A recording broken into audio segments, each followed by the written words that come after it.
ఒక్కొక్కనాడు ఎంత చిత్రమైన సమస్యలు వస్తాయంటే పీఠాధిపతులకి సన్యాసికి ఆ సమస్య ఉండదు. పీఠాధిపతికి ఉండే సమస్యలు వేరు. పరమాచార్యులు వారు చెప్పుకు బాధపడుతుండేవారు పీఠాధిపత్యం అంటే సామాన్యం కాదని. వారికి ఒకనాడు వంటవాడు భోజనం వడ్డించాడు. భగవంతుడు ధర్మ సంస్థాపన కోసమని అనేకమైన అవతారములను స్వీకరిస్తూ ఉంటాడు. అజాయమానో బహుధా విజాయతే అని అసలు ఒక శరీరముతో రావలసినటువంటి అవసరం లేనటువంటి పరమాత్మ రాక్షస సంహారము కోసమని ఒక అవతారమును తీసుకుని భూమి మీద నడయాడుతూ ఉంటాడు. పరిత్రాణాయ సాధూనాం వినాశాయ చ దుష్కృతాం ధర్మ సంస్థాపనార్థాయ సంభవామి యుగే యుగే అని ప్రతిజ్ఞ చేశాడే. కానీ అటువంటి స్వరూపానికి గురుస్వరూపానికి చాలా తేడా ఉంటుంది. అది రాక్షస సంహారము చేయవచ్చు, కానీ ఒక గురువు యొక్క స్వరూపం అన్ని విధాలా భిన్నంగా ఉంటుంది. గురువు యథార్థమునకు మనలా కర్మ అనుభవించడం కోసమని చెప్పి శరీరముతో వచ్చినటువంటి వారు కారు. రమణ మహర్షి గురించి వ్యాఖ్యానం చేస్తూ కృష్ణ భిక్షు చాలా అందమైన మాట ఒకటి రాస్తారు. జ్ఞానికి ప్రారబ్ధం ఉండదా అని ఒక ప్రశ్న వేసి దాని గురించి ఆయన వ్యాఖ్యానం చేశారు. మనం ఎలా ప్రారబ్ధాన్ని అనుభవిస్తామో అలా జ్ఞాని కూడా శరీరం ఉన్నంత కాలము ప్రారబ్ధాన్ని అనుభవిస్తాడు కదా. రమణ మహర్షికి సర్కోమా వ్యాధి రాలేదా? చంద్రశేఖర పరమాచార్యుల వారికి ఊపిరితిత్తులలో ఒక ఊపిరితిత్తి పాడైపోలేదా? అంతటి పరమాచార్యుల వారు వెళ్లి మహామఖంలో స్నానం చెయ్యాలి అంటే కదలలేనటువంటి పరిస్థితి ఏర్పడలేదా? మరి అటువంటప్పుడు వారి శరీరమునకు కష్టం ఉంది, మన శరీరమునకు కష్టం ఉంది. మరి జ్ఞానికి మనకి ఉండేటటువంటి భేదం ప్రారబ్ధాన్ని అనుభవించడంలో ఎక్కడొస్తుంది అంటే, మనం ప్రారబ్ధాన్ని అనుభవించేటప్పుడు తాదాత్మ్యతని చెందుతాం. ఒక సుఖమును అనుభవిస్తే ఇది నా యొక్క గొప్పతనం చేతనే వచ్చింది అంటాం. ఒక దుఃఖం వస్తే అయ్యో ఈ దుఃఖము నాకు రాకూడదు, దుఃఖం వచ్చిందని దుఃఖమునకు తాదాత్మ్యత చెందుతాం. కానీ జ్ఞాని యొక్క స్థితి వేరుగా ఉంటుంది. సుఖము కాని దుఃఖము కాని తాను సాక్షి మాత్రంగా ఉంటారు. అయితే ఇలా ఉండడం అనేటటువంటిది అందరికీ అన్ని వేళలా ఆ జ్ఞాన స్థితిలో నిలబడడం అనేటటువంటిది చాలా కష్టం. ఎందుచేతనంటే ఏదో పుస్తకం చదివి అద్వైతం అంటే రెండవది లేనిది, ఉన్నది ఒక్కటే, ఒక్క ఆత్మస్వరూపమే, ఇంకేముంది కనుక అని చెప్పచ్చేమో. కానీ యథార్థమైనటువంటి జీవితంలో అద్వైతానుభూతిని తాను పొందుతూ అద్వైత స్థాయి నుంచి ఒక్క అంగుళం కూడా కిందకి జారకుండా లోపల నిలబడగలగడం అనేటటువంటిది మాత్రం అంత సాధ్యమైన విషయం కాదు. అలా రావాలి అంటే అది కొన్ని కోట్ల కోట్ల మందిలో ఎవరో ఒక్కరికి వస్తోంది. అటువంటి వారు మహాపురుషులు. నాని పాల్కీవాలా అంటారు, they are the members of dominant minority అని. అదిగో అటువంటి వారిలో కారణజన్ములు చంద్రశేఖర పరమాచార్యుల వారు. నేను ఈ మాట ఎందుచేత అంటున్నానంటే, కారణజన్ములు అని వారికి ఒక గురువు దగ్గర విద్యాభ్యాసం లేదు. మనం చంద్రశేఖర పరమాచార్యుల వారి యొక్క చిత్రాల్ని చూస్తే సాధారణంగా మనం ఇంట్లో చూసేటటువంటి చిత్రాలన్నీ కూడా వారు కాషాయాంబరములు కట్టుకుని చేతిలో సత్యదండాన్ని పట్టుకుని ఇంతంత విభూతి రేఖలు ధరించి పాలభాగమనందు ఒక పెద్ద కుంకుమ బొట్టుతో అపరశంకరావతారంగా ఉంటారాయన. కానీ అలా కనపడేటటువంటి చంద్రశేఖర పరమాచార్యుల వారు దాదాపు 8 దశాబ్దముల పాటు కంచి పీఠాధిపత్యం వహించినటువంటి మహానుభావుడు. వారికి గురువు నిజంగా జీవితంలో లేని స్థితిలో సన్యసించవలసి వచ్చింది అని మనం తెలుసుకుంటే చాలా ఆశ్చర్యంగా ఉంటుంది. అందుకని పరమాచార్యుల వారు సన్యసించినటువంటి తీరు, సన్యసించినటువంటి స్థితిలో సన్యాస ధర్మమునందు వారు నిలదొక్కున్న తీరు, ఇది పరమాచార్యుల వారి జీవితం చదువుతుంటే చాలా ఆశ్చర్యంగా ఉంటుంది. అందుకని వారి గురించి 4 మాటలు చెప్పుకోవాలి అని అనిపించింది. గుకారశ్చంధకారస్తు రుకారస్థ నిరోధకృత్ అంధకార వినాశిత్వాత్ గురురిత్యభిధీయతే అంటుంది గురుగీత.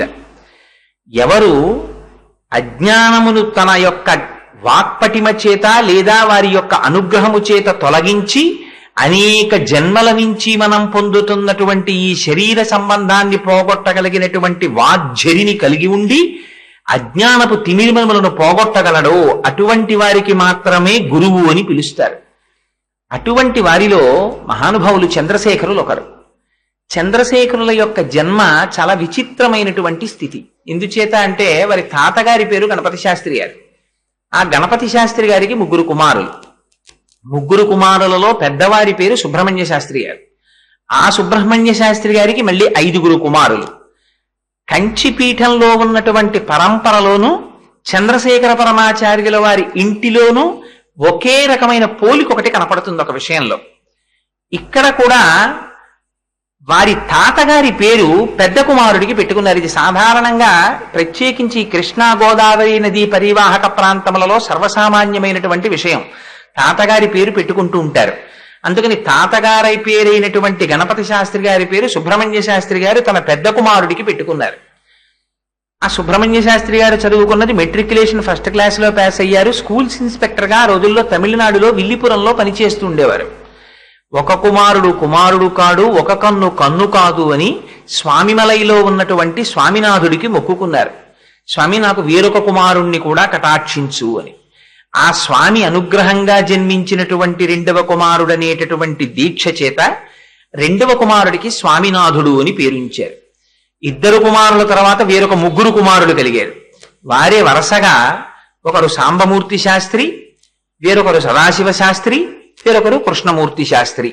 అలా గణపతి శాస్త్రి, స్వామినాథ శాస్త్రి, సాంబశివ శాస్త్రి, సదాశివ శాస్త్రి, కృష్ణమూర్తి శాస్త్రి అనే 5 కుమారులు సుబ్రహ్మణ్య శాస్త్రి గారికి. 5 కుమారుల తర్వాత ఒక ఆడపిల్ల పుట్టింది. ఆవిడికి లలితాంబిక అని పేరు పెట్టుకున్నారు. ఈ 5 కుమారులలో పెద్దవారు గణపతి శాస్త్రి గారు, రెండవ వారు స్వామినాథ శాస్త్రి గారు. ఈ స్వామినాథుడే భవిష్యత్ కాలమునందు చంద్రశేఖర పరమాచార్యుల వారు అయ్యారు.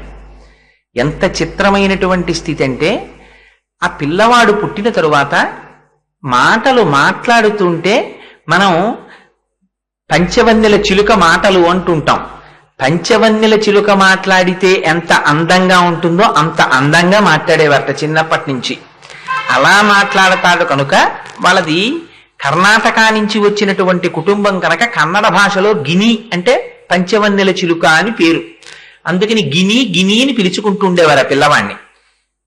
ఆ పిల్లవాడు ముద్దులు మూట కడుతూ చక్కటి మాటలు మాట్లాడుతూ తల్లిదండ్రులతో సంతోషంగా కాలం గడుపుతున్నాడు. అలా గడుపుతుండగా వాళ్ళ నాన్నగారికి తరచు బదిలీలు జరుగుతుండేవి, ప్రభుత్వోద్యోగంలో ఉన్నారు కనుక. అందుచేత విల్లిపురం, తిండివనం, చిదంబరం, ఫిరంగిపురం మొదలైన అనేక ప్రాంతాల్లో తిరుగుతూ ఉండేవాడు.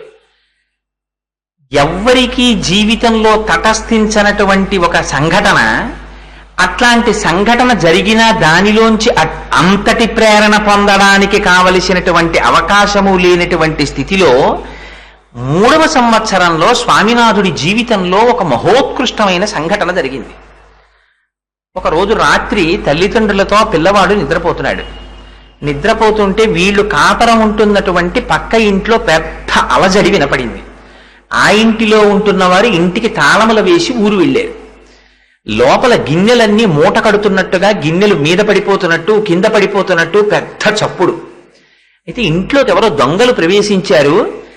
ఏ విధమైన భయం లేకుండా ఇంట్లో ఉన్న సామానంతా మూట కట్టేస్తున్నారని ఒక్కరూ వెళ్ళి ఎదిరించడానికి వీలు లేదు. సందులో ఉన్న వాళ్ళందరూ బయలుదేరి ఎవరి చేతికి దొరికినటువంటి ఆయుధం వాళ్ళు పట్టుకుని రండి, వెళ్ళి ఆ తలుపులు పగలగొట్టి లోపల ఉన్నటువంటి దొంగల్ని పట్టుకుందామని వెళ్ళారు. ఎప్పటికో అప్పటికి దొంగలు పని పూర్తి చేసుకుని బయటికి రావాలి కదా, అందుకని ఆ ద్వారం దగ్గర ఎదురు చూస్తున్నారు ఊళ్ళో ఉన్న వాళ్ళందరూ. ఎంతకీ లోపలున్న దొంగలు బయటికి రారు కదా, లోపల చప్పుడు ఎక్కువైపోతోంది. ఇంతసేపు చప్పుడు చేస్తారా దొంగలు ఎక్కడైనా, పైగా ఈ బయట ఇంత పెద్ద కోలాహలం వినపడుతుంటే. కాబట్టి ఇది దొంగతనం కాదు, లోపల దొంగలు లేరు, ఏదో ఒక విచిత్రమైన పరిస్థితి ఏర్పడింది అని నిర్ణయించుకొని మొత్తానికి ఆ వీధిలో ఉన్న వాళ్ళల్లో కొంతమంది సాహసవంతులైన వాళ్ళు తలుపులు పగలగొట్టి లోపల చూశారు. చూస్తే ఆ ఇంటిలో ఉన్నటువంటి వాళ్ళు ఊరు వెళ్ళిపోయే ముందు ఒక పాత్రలో బెల్లపు పాకాన్ని కాచుకుని ఆ పానకాన్ని వేరొక మధుర పదార్థంలోకి కలుపుకుని మిగిలిపోయిన పానకాన్ని కడక్కుండా పాత్రని విడిచిపెట్టి వెళ్ళిపోయారు. ఆ పాత్రకి మూతి ఇరుగ్గా ఉంది, లోపల విశాలంగా ఉంది. ఒక పిల్లి ఆ ఇంట్లో ప్రవేశించి ఆ పాకం కోసమని తలని బలవంతంగా లోపల పెట్టింది, పాకం నాకేసింది. పిల్లి కళ్ళు మూసుకుని పాలు తాగుతుంది అని ఒక సామెత కదా. నాకేసిన తరువాత అందులోంచి తలని బయటికి తీసుకోవాలనుకుంది, కానీ ఆ తల బయటికి రాలేదు. పాత్రలో తల ఉండిపోయినటువంటి పిల్లికి భీతాహం పుట్టి అటువైపు ఇటువైపు దూకడం మొదలెట్టింది. ఆ తలకున్నటువంటి గిన్నె చాలా దట్టమైనటువంటి లోహంతో చేయబడింది. అది వెళ్ళి అన్ని గిన్నెలకి తగులుతోంది, పిల్లి కింద పడుతోంది, లేస్తోంది, బిందెలు కింద పడిపోతున్నాయి, పెద్ద చప్పుడు వస్తోంది. దాని తల దూరిపోయినటువంటి పాత్ర ఊడి కింద పట్టలేదు. సరే, అప్పుడు ఈ లోపలికి వెళ్ళిన వాళ్ళందరూ ఆ పిల్లి పరిస్థితిని చూసి బెదిరిపోయిన పిల్లి కనుక పట్టుకోవడానికి వీలు లేకుండా ఉంది. మొత్తానికి దాన్ని పట్టుకున్నారు. పిల్లిని ఓ స్తంభానికి వేసి కట్టి నలుగురు కలిసి దాన్ని తలకొన్న పాత్ర లాగేశారు. ఆఖరిగా పిల్లి ముఖానికి ఉన్నటువంటి పాత్ర ఊడిపోయింది. పిల్లి వెళ్ళిపోయింది. చిత్రం ఏమిటో తెలుసా అండి? ఈ పాత్రలో ముఖం దూర్చుకున్నటువంటి పిల్లి యొక్క వృత్తాంతాన్ని ఆనాడు చూసినటువంటి వాళ్ళు కొన్ని రోజుల పాటు చెప్పుకుని నవ్వుకున్నారు. ఒక 3 సంవత్సరముల బాలుడు స్వామినాథుడు మాత్రం ఈ సంఘటన గురించి రాత్రి పడుకుని ఆలోచించాడు. సమస్త మానవాళి ఆశ అనబడేటటువంటి పాత్రలో ఇలాగే ఇరుక్కుంటోంది. ఇరుక్కుని దారి తెన్ను కనపడక కొట్టుకుంటున్నారు. ఈనాడు పిల్లికి జరిగినది నా జీవితానికి పెద్ద తేడా ఏమిటి? శంకరులు అంటారు భజగోవిందంలో, నళినీదలగత జలమతి తరళం తత్తజ్జీవితమతిశయ చపలం విద్యుర్వ్యావ్యభిమానగ్రస్తం లోకం శోకచ హంత సమస్తం అంటారు. తామరాకు మీద నీటి బొట్టంతటి బుద్ధుదమైన జీవితం. ఈ జీవితంలో వీడికి ఎడతెగని అనుబంధాలు. ఆ అనుబంధాల్లో మళ్ళీ అయిన వాళ్లకు వచ్చేటటువంటి రోగాలు రొచ్చులు, వీటితో వీడి జీవితం ఇలాగే గడిచిపోతోంది. నా దృష్టిలో వీళ్ళందరూ ఏనాడో మరణించారన్నారు. ఈ ఆశాపాశముల చేత తగులుకొనబడినటువంటి జీవుల యొక్క దైన్య స్థితిని ఆ పానక పాత్రలో తలపెట్టినటువంటి పిల్లిలో చూశారు ఆ స్వామినాథుడు. చూసి ఆనాడు వారికి జీవితంలో మొట్టమొదట ఆశ అనేటటువంటి దాని మీద అసహ్యం పుట్టింది. ఎంత చిత్రమో చూడండి. ఎక్కడ పిల్లి అందరికన్నా ఎక్కువ ఆనందం అనుభవించవలసింది ఆ సంఘటన చేత పిల్లవాడు. ఈ పిల్లవాడికి వైరాగ్యం ఏర్పడుతోంది. పెద్ద పెద్ద వాళ్ళందరూ గృహస్థాశ్రమంలో ఉన్నవాళ్ళు సంతోషంగా ఉన్నవారు ఆ కథ చెప్పుకుంటూ. ఇది జరిగిపోయిన తర్వాత ఈ కథ ఎన్ని సంవత్సరాలు గుర్తుపెట్టుకున్నారో తెలుసా అండి పరమాచార్యులు వారు? 70వ సంవత్సరం వారికి వచ్చిన తరువాత ఒకనాడు ఉపన్యాసం చెప్తూ ఈ కథని గుర్తు తెచ్చుకుని కొంతసేపు ధ్యానమగ్నులైపోయారు. అయిపోతే ఈ సంఘటన వారు ఉపన్యాసం చెప్పి 2 రోజులు అవలేదు, వారు విడిది చేసినటువంటి ఇంట్లో పిల్లి వచ్చి మళ్ళీ పాలపాత్రలో అలాగే ముఖం దూర్చేసింది. దూరిస్తే ఆశ్రమంలో ఉన్న వాళ్ళు అన్నారు, ఇదెక్కడి విచిత్రం స్వామి, మీరు మొన్నటి రోజున ఉపన్యాసంలో ఈ విషయం చెప్పారు, మళ్ళీ ఇప్పుడు ఇదిగో ఇటువంటి సంఘటన జరిగింది. మేము ఇంకెప్పుడూ కూడా పిల్లులు పాత్రలో ముఖం పెట్టకుండా మరచెంబులు తీసుకొచ్చి ఆ మరమూతలు బిగిస్తా ఉన్నారు. అందరు శిష్యులు ఈ మాట అన్నాక పరమాచార్యులు వారు అన్నారు, మరమూతలు పెట్టకండి, విశాలమైన పాత్రలలో పాలు పొయ్యండి, కావలసినవి తాగి పిల్లులు వెళ్ళిపోతాయన్నారు. ఆ మాటలో ఎంత తేడాయో చూడండి. పాలెలా దాచుకుందామని ఆశ్రమంలో ఉన్న వాళ్ళు చూసుకుంటున్నారు. వాళ్ళందరూ పరమాచార్యులు వారి చుట్టూ చేరిన వాళ్ళు.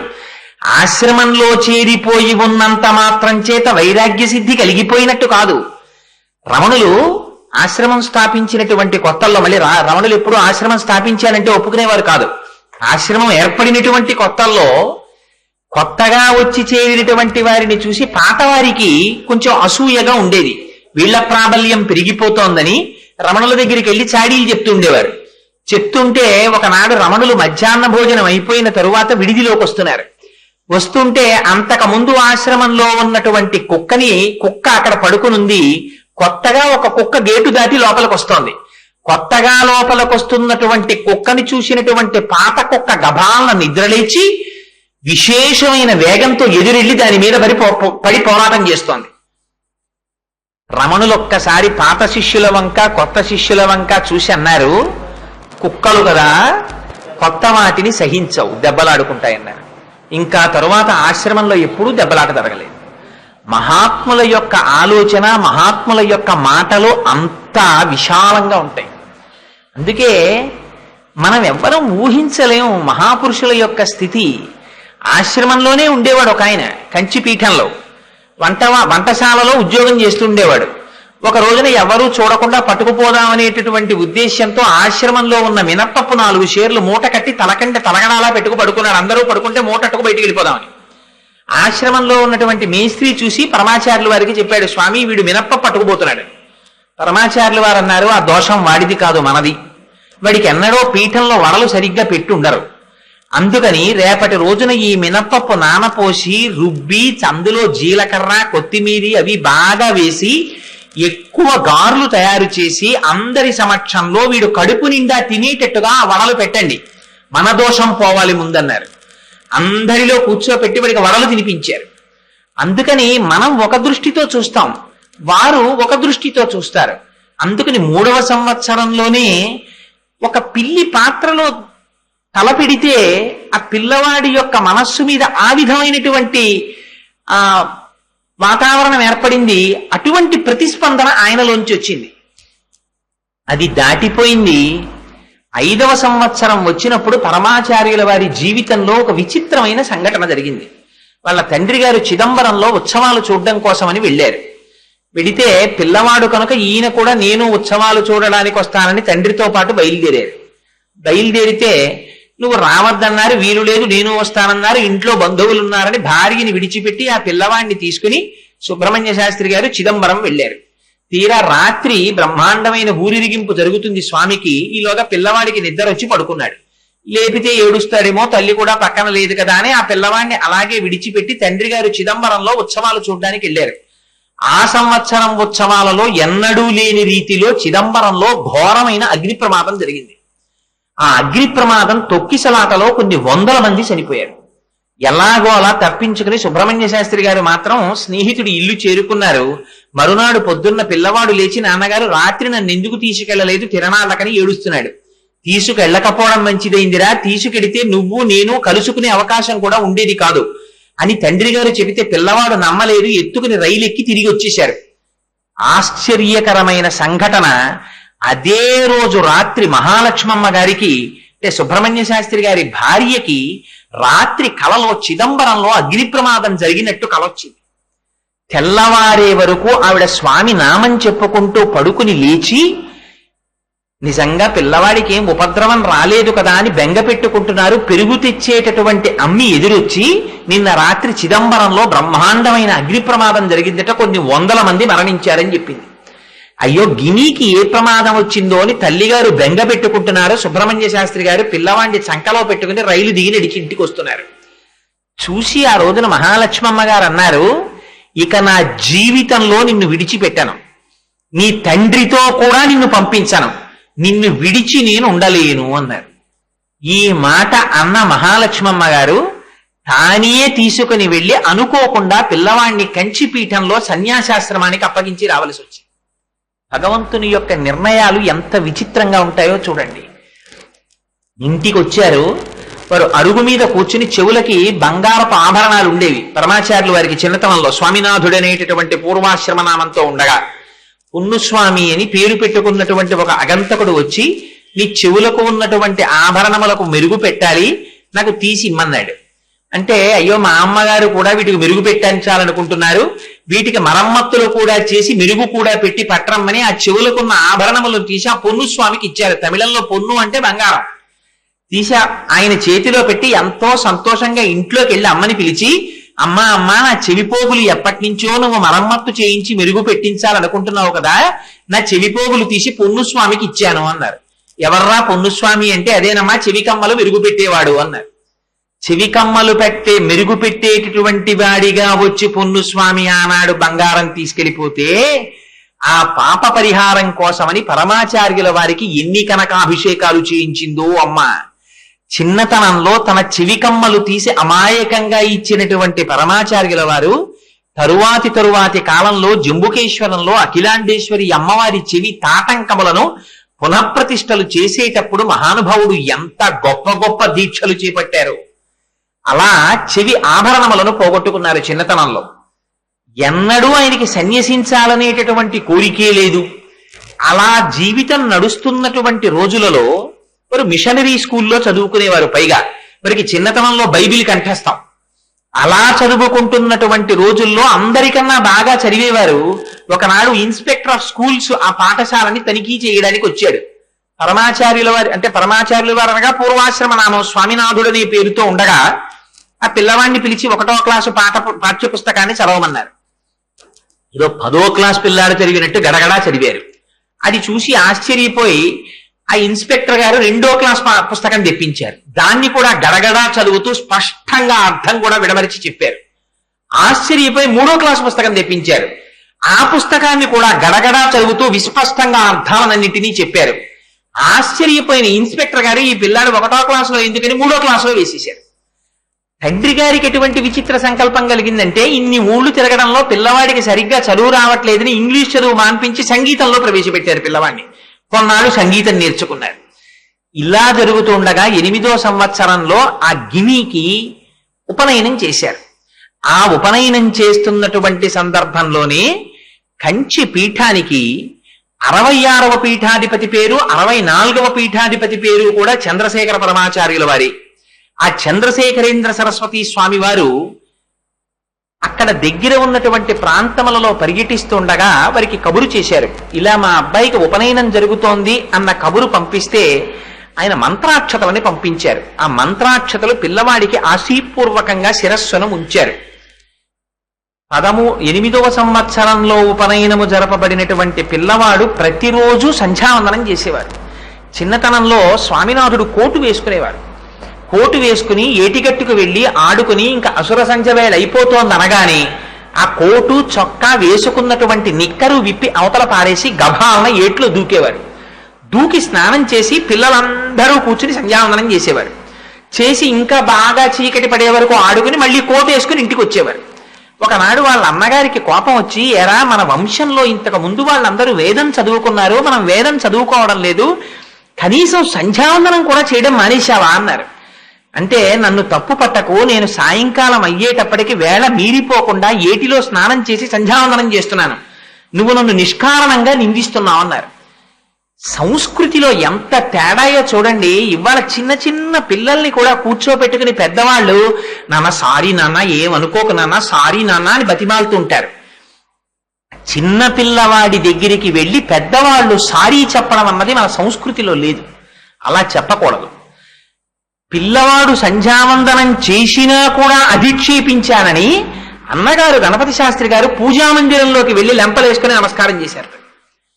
పిల్లవాడిని నిష్కారణంగా మందలిస్తే పెద్దలు పూజామందిరంలో క్షమార్పణ చెప్పేవారు పూర్వం.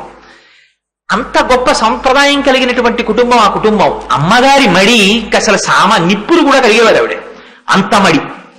అటువంటి కుటుంబంలో పుట్టినటువంటి వారు ఒకనాడు, నేను చెప్పానే వీరికి కూడా సన్యాసాశ్రమం తర్వాత చంద్రశేఖరేంద్ర సరస్వతి అన్న పేరే ఉంచబడింది. కానీ ఇప్పుడు నేను చెప్తున్న చంద్రశేఖరేంద్ర సరస్వతి గిని కారు, 66వ పీఠాధిపతి అయినటువంటి చంద్రశేఖరేంద్ర సరస్వతి. ఆ చంద్రశేఖరేంద్ర సరస్వతి స్వామి వారు ఒకనాడు దగ్గర గ్రామంలో విడిది చేసి ఉన్నారు. వారు భూత భవిష్యత్ వర్తమాన కాలములు తెలిసినటువంటి యోగి పుంగవులు. వారి దర్శనం కోసమని తండ్రి గారైనటువంటి సుబ్రహ్మణ్య శాస్త్రి గారు ఈ గినిని తీసుకుని వెళ్ళారు. వెడితే చంద్రమౌళీశ్వరారాధన జరుగుతోంది. ఆ రోజులలో పీఠాధిపతులు చంద్రమౌళీశ్వరారాధన చేస్తుంటే ఎంత తాదాత్మ్యతతో చేసేవారంటే, పైగా కంచిలో ఉన్నటువంటి శివలింగం యోగలింగం. దాన్ని శంకర భగవత్పాదాచార్యుల వారు కైలాసం నుంచి తీసుకొచ్చినటువంటి 5 లింగములలో ఒక లింగం ఇప్పటికీ కంచి పీఠంలో పూజింపబడుతుంది. ఆ లింగాన్ని పూజించేటటువంటి పీఠాధిపతి అయినటువంటి సన్యాసి వివాహము లేకుండా బాల్యము నుంచే సన్యసించిన వాడై ఉండాలి. కంచి పీఠానికి అదో నియమం ఉంది. అందుకని 9 కాలముల యందు కూడా పూజ చేస్తుండేవారు, 6 కాలముల యందు పూజ చేస్తుండేవారు. ఆ యోగలింగానికి అర్చన చేసేటప్పుడట ఆనాడు పీఠాధిపతుల చేతులలోకి ఒకవేళ 3 ఆకులు లేనటువంటి మారేడు దళములు 2 ఆకులున్నవి 1 ఆకు ఉన్నవి చేతిలోకొచ్చినా వారు చెయ్యి చాపి ఆ బిల్వదళాలు ఇలా పట్టుకుని తిప్పి చంద్రమౌళీశ్వర లింగం మీద వేస్తుంటే 3 ఆకులున్నవి లింగం మీద పడేవిట, 3 ఆకులు లేనివి వెనక్కి జారిపోయేవిట. అసలు ఆ చంద్రమౌళీశ్వరారాధన చూడడానికి కొన్ని వేల మంది వెళ్ళి చూసేవారు.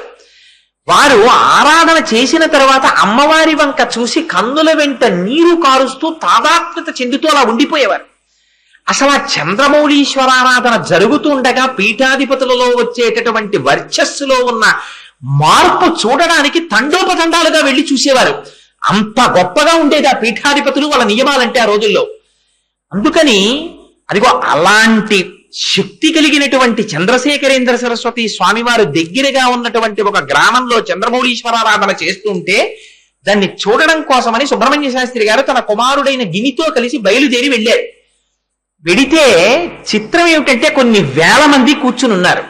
ఇన్ని వేల మంది కూర్చుని ఉండగా చంద్రశేఖరేంద్ర సరస్వతి స్వామి వారి చూపు ఈ పిల్లవాడి మీద పడింది. ఈ పిల్లవాడు స్వామివారిని చూశాడు. ఇది ఆయన మాటల్లోనే చెప్పాలంటే సన్యసించేసి పరమాచార్యుల వారు అయిపోయిన తరువాత ఈ మాటలు చెప్పే ముందు కొంతసేపు ధ్యానమగ్నులైపోయారు. మొట్టమొదటిసారి చంద్రశేఖరేంద్ర సరస్వతి స్వామి వారిని చూసినటువంటి గినిలో ఏదో మహత్తరమైనటువంటి ఆందోళన కలిగింది. కొన్ని జన్మలగా వారితో వీరికి సంబంధం ఉన్నట్టు, వారిని విడిచిపెట్టి ఇంక నేను ఉండలేనన్న భావన, నిరంతరము వారి పాదముల దగ్గరే ఉండాలనేటటువంటి కోరిక జనించిందిట. పిల్లవాడు అప్పటికి 10 ఏళ్లు లేవు. చంద్రమౌళీశ్వరారాధన పూర్తయింది. ఇన్ని వేల మందిలోంచి ఈ పిల్లవాడిని ఒక్కడే లోపలికి పిలిచారు ఆచార్యుల వారు. లోపలికి తీసుకెళ్లారు. ఆయన సింహాసనంలో కూర్చున్నారు. ఈ గిని ఎదురుగుండా నిలబడ్డాడు. నీకు మార్కులు బాగా వస్తున్నాయా అని అడిగారు. వస్తున్నాయి అన్నారు. నువ్వు లీడరుగా ఉన్నావా క్లాసులో అని అడిగారు. ఏదో లీడర్గా ఉన్నాను అన్నారు. నువ్వు సంధ్యావందనం చేస్తుంటావా అని అడిగారు. చేస్తూ ఉంటాను అన్నారు. ఈ 3 మాటలు చెప్పడానికి సన్యాసాశ్రమంలోకి వెళ్ళిపోయిన తరువాత చంద్రశేఖరేంద్ర సరస్వతి గుండెలు బరువెక్కిపోయి ఈ మాటలు చెప్పడానికి వారు ఎంత తడువుకు గంభీరంగా మాట్లాడారు.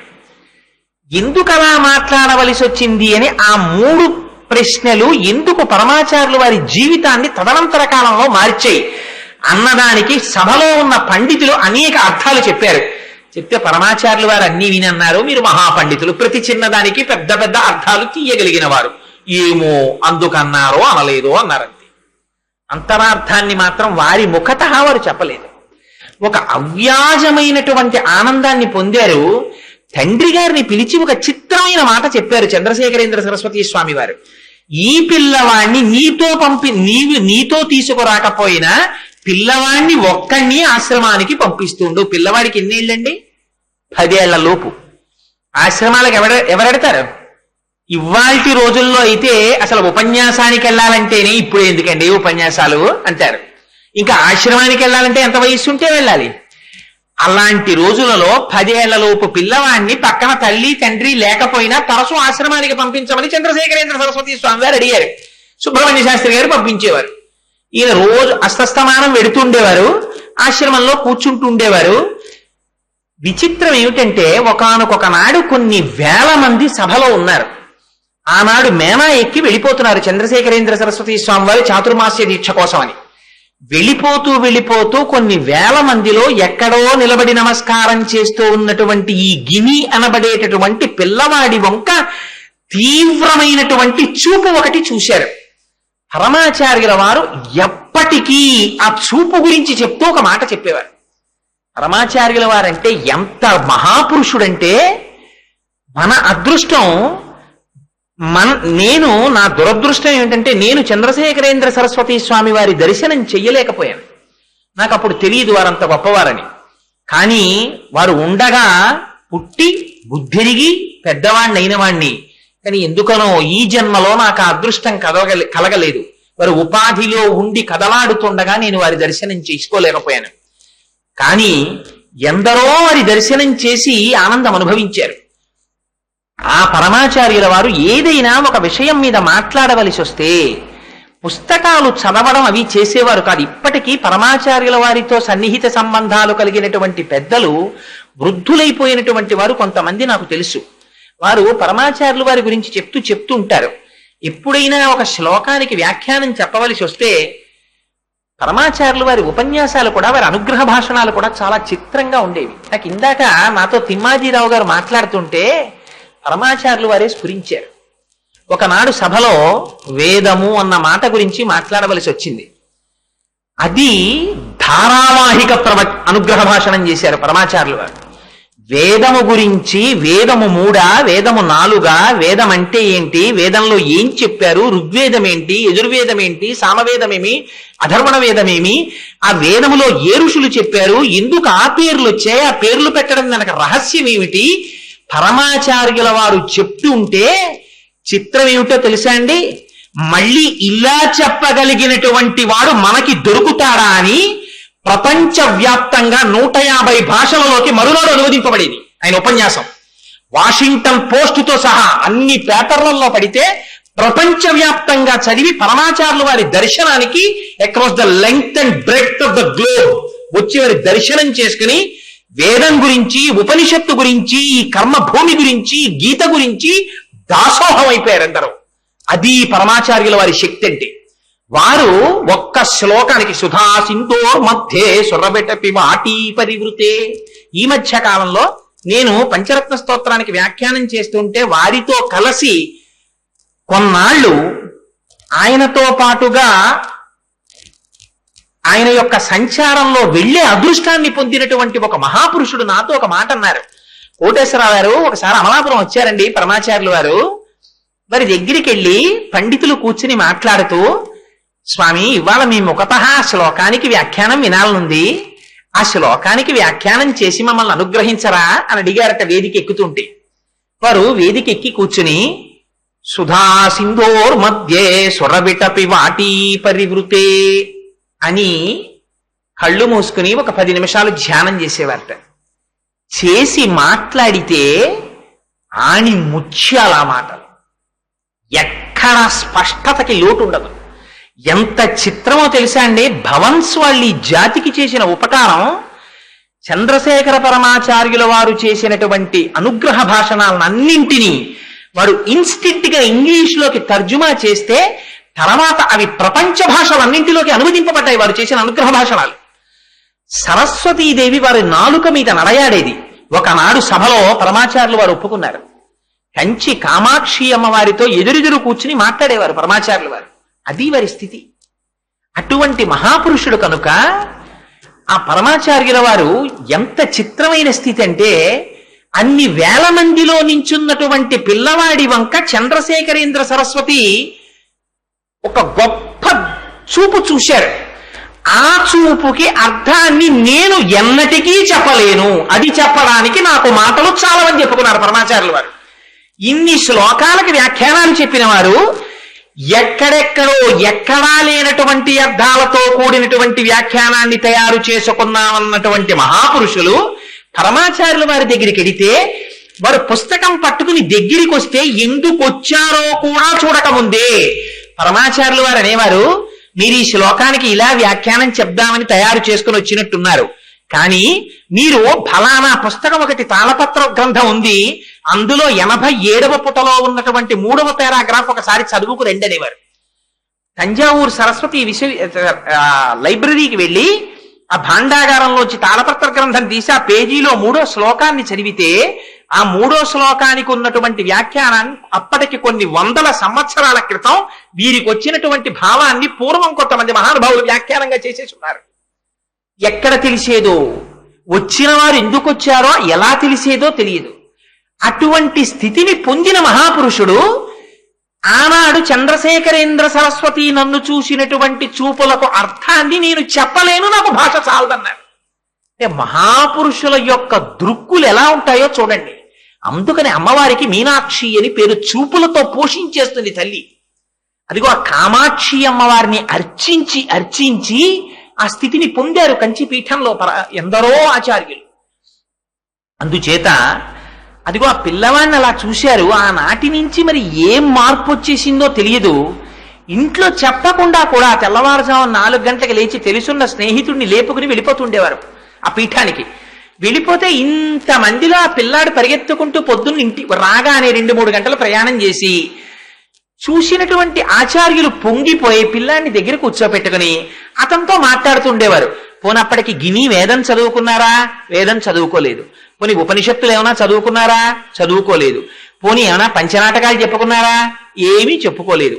సంస్కృతమునందు ఏమైనా ప్రవేశం ఉందా? ప్రవేశం లేదు. మరి ఏమిటా పిల్లవాడి పట్ల ఆకర్షణ? తెలియదు. ఇలా వెళ్ళిపోతుండేవారు. పీఠాధిపతితో 2 రోజులు గడిపేసిన తర్వాత చిత్రం ఏమిటంటే, పాపం ఈయన పీఠాధిపతి దర్శనం కోసమని పరిగెడుతుంటే, ఆ రోజుల్లో పీఠాధిపతులు వెడుతుంటే చక్రవర్తులు వెడుతున్నట్టుగా వెడుతుండేవి.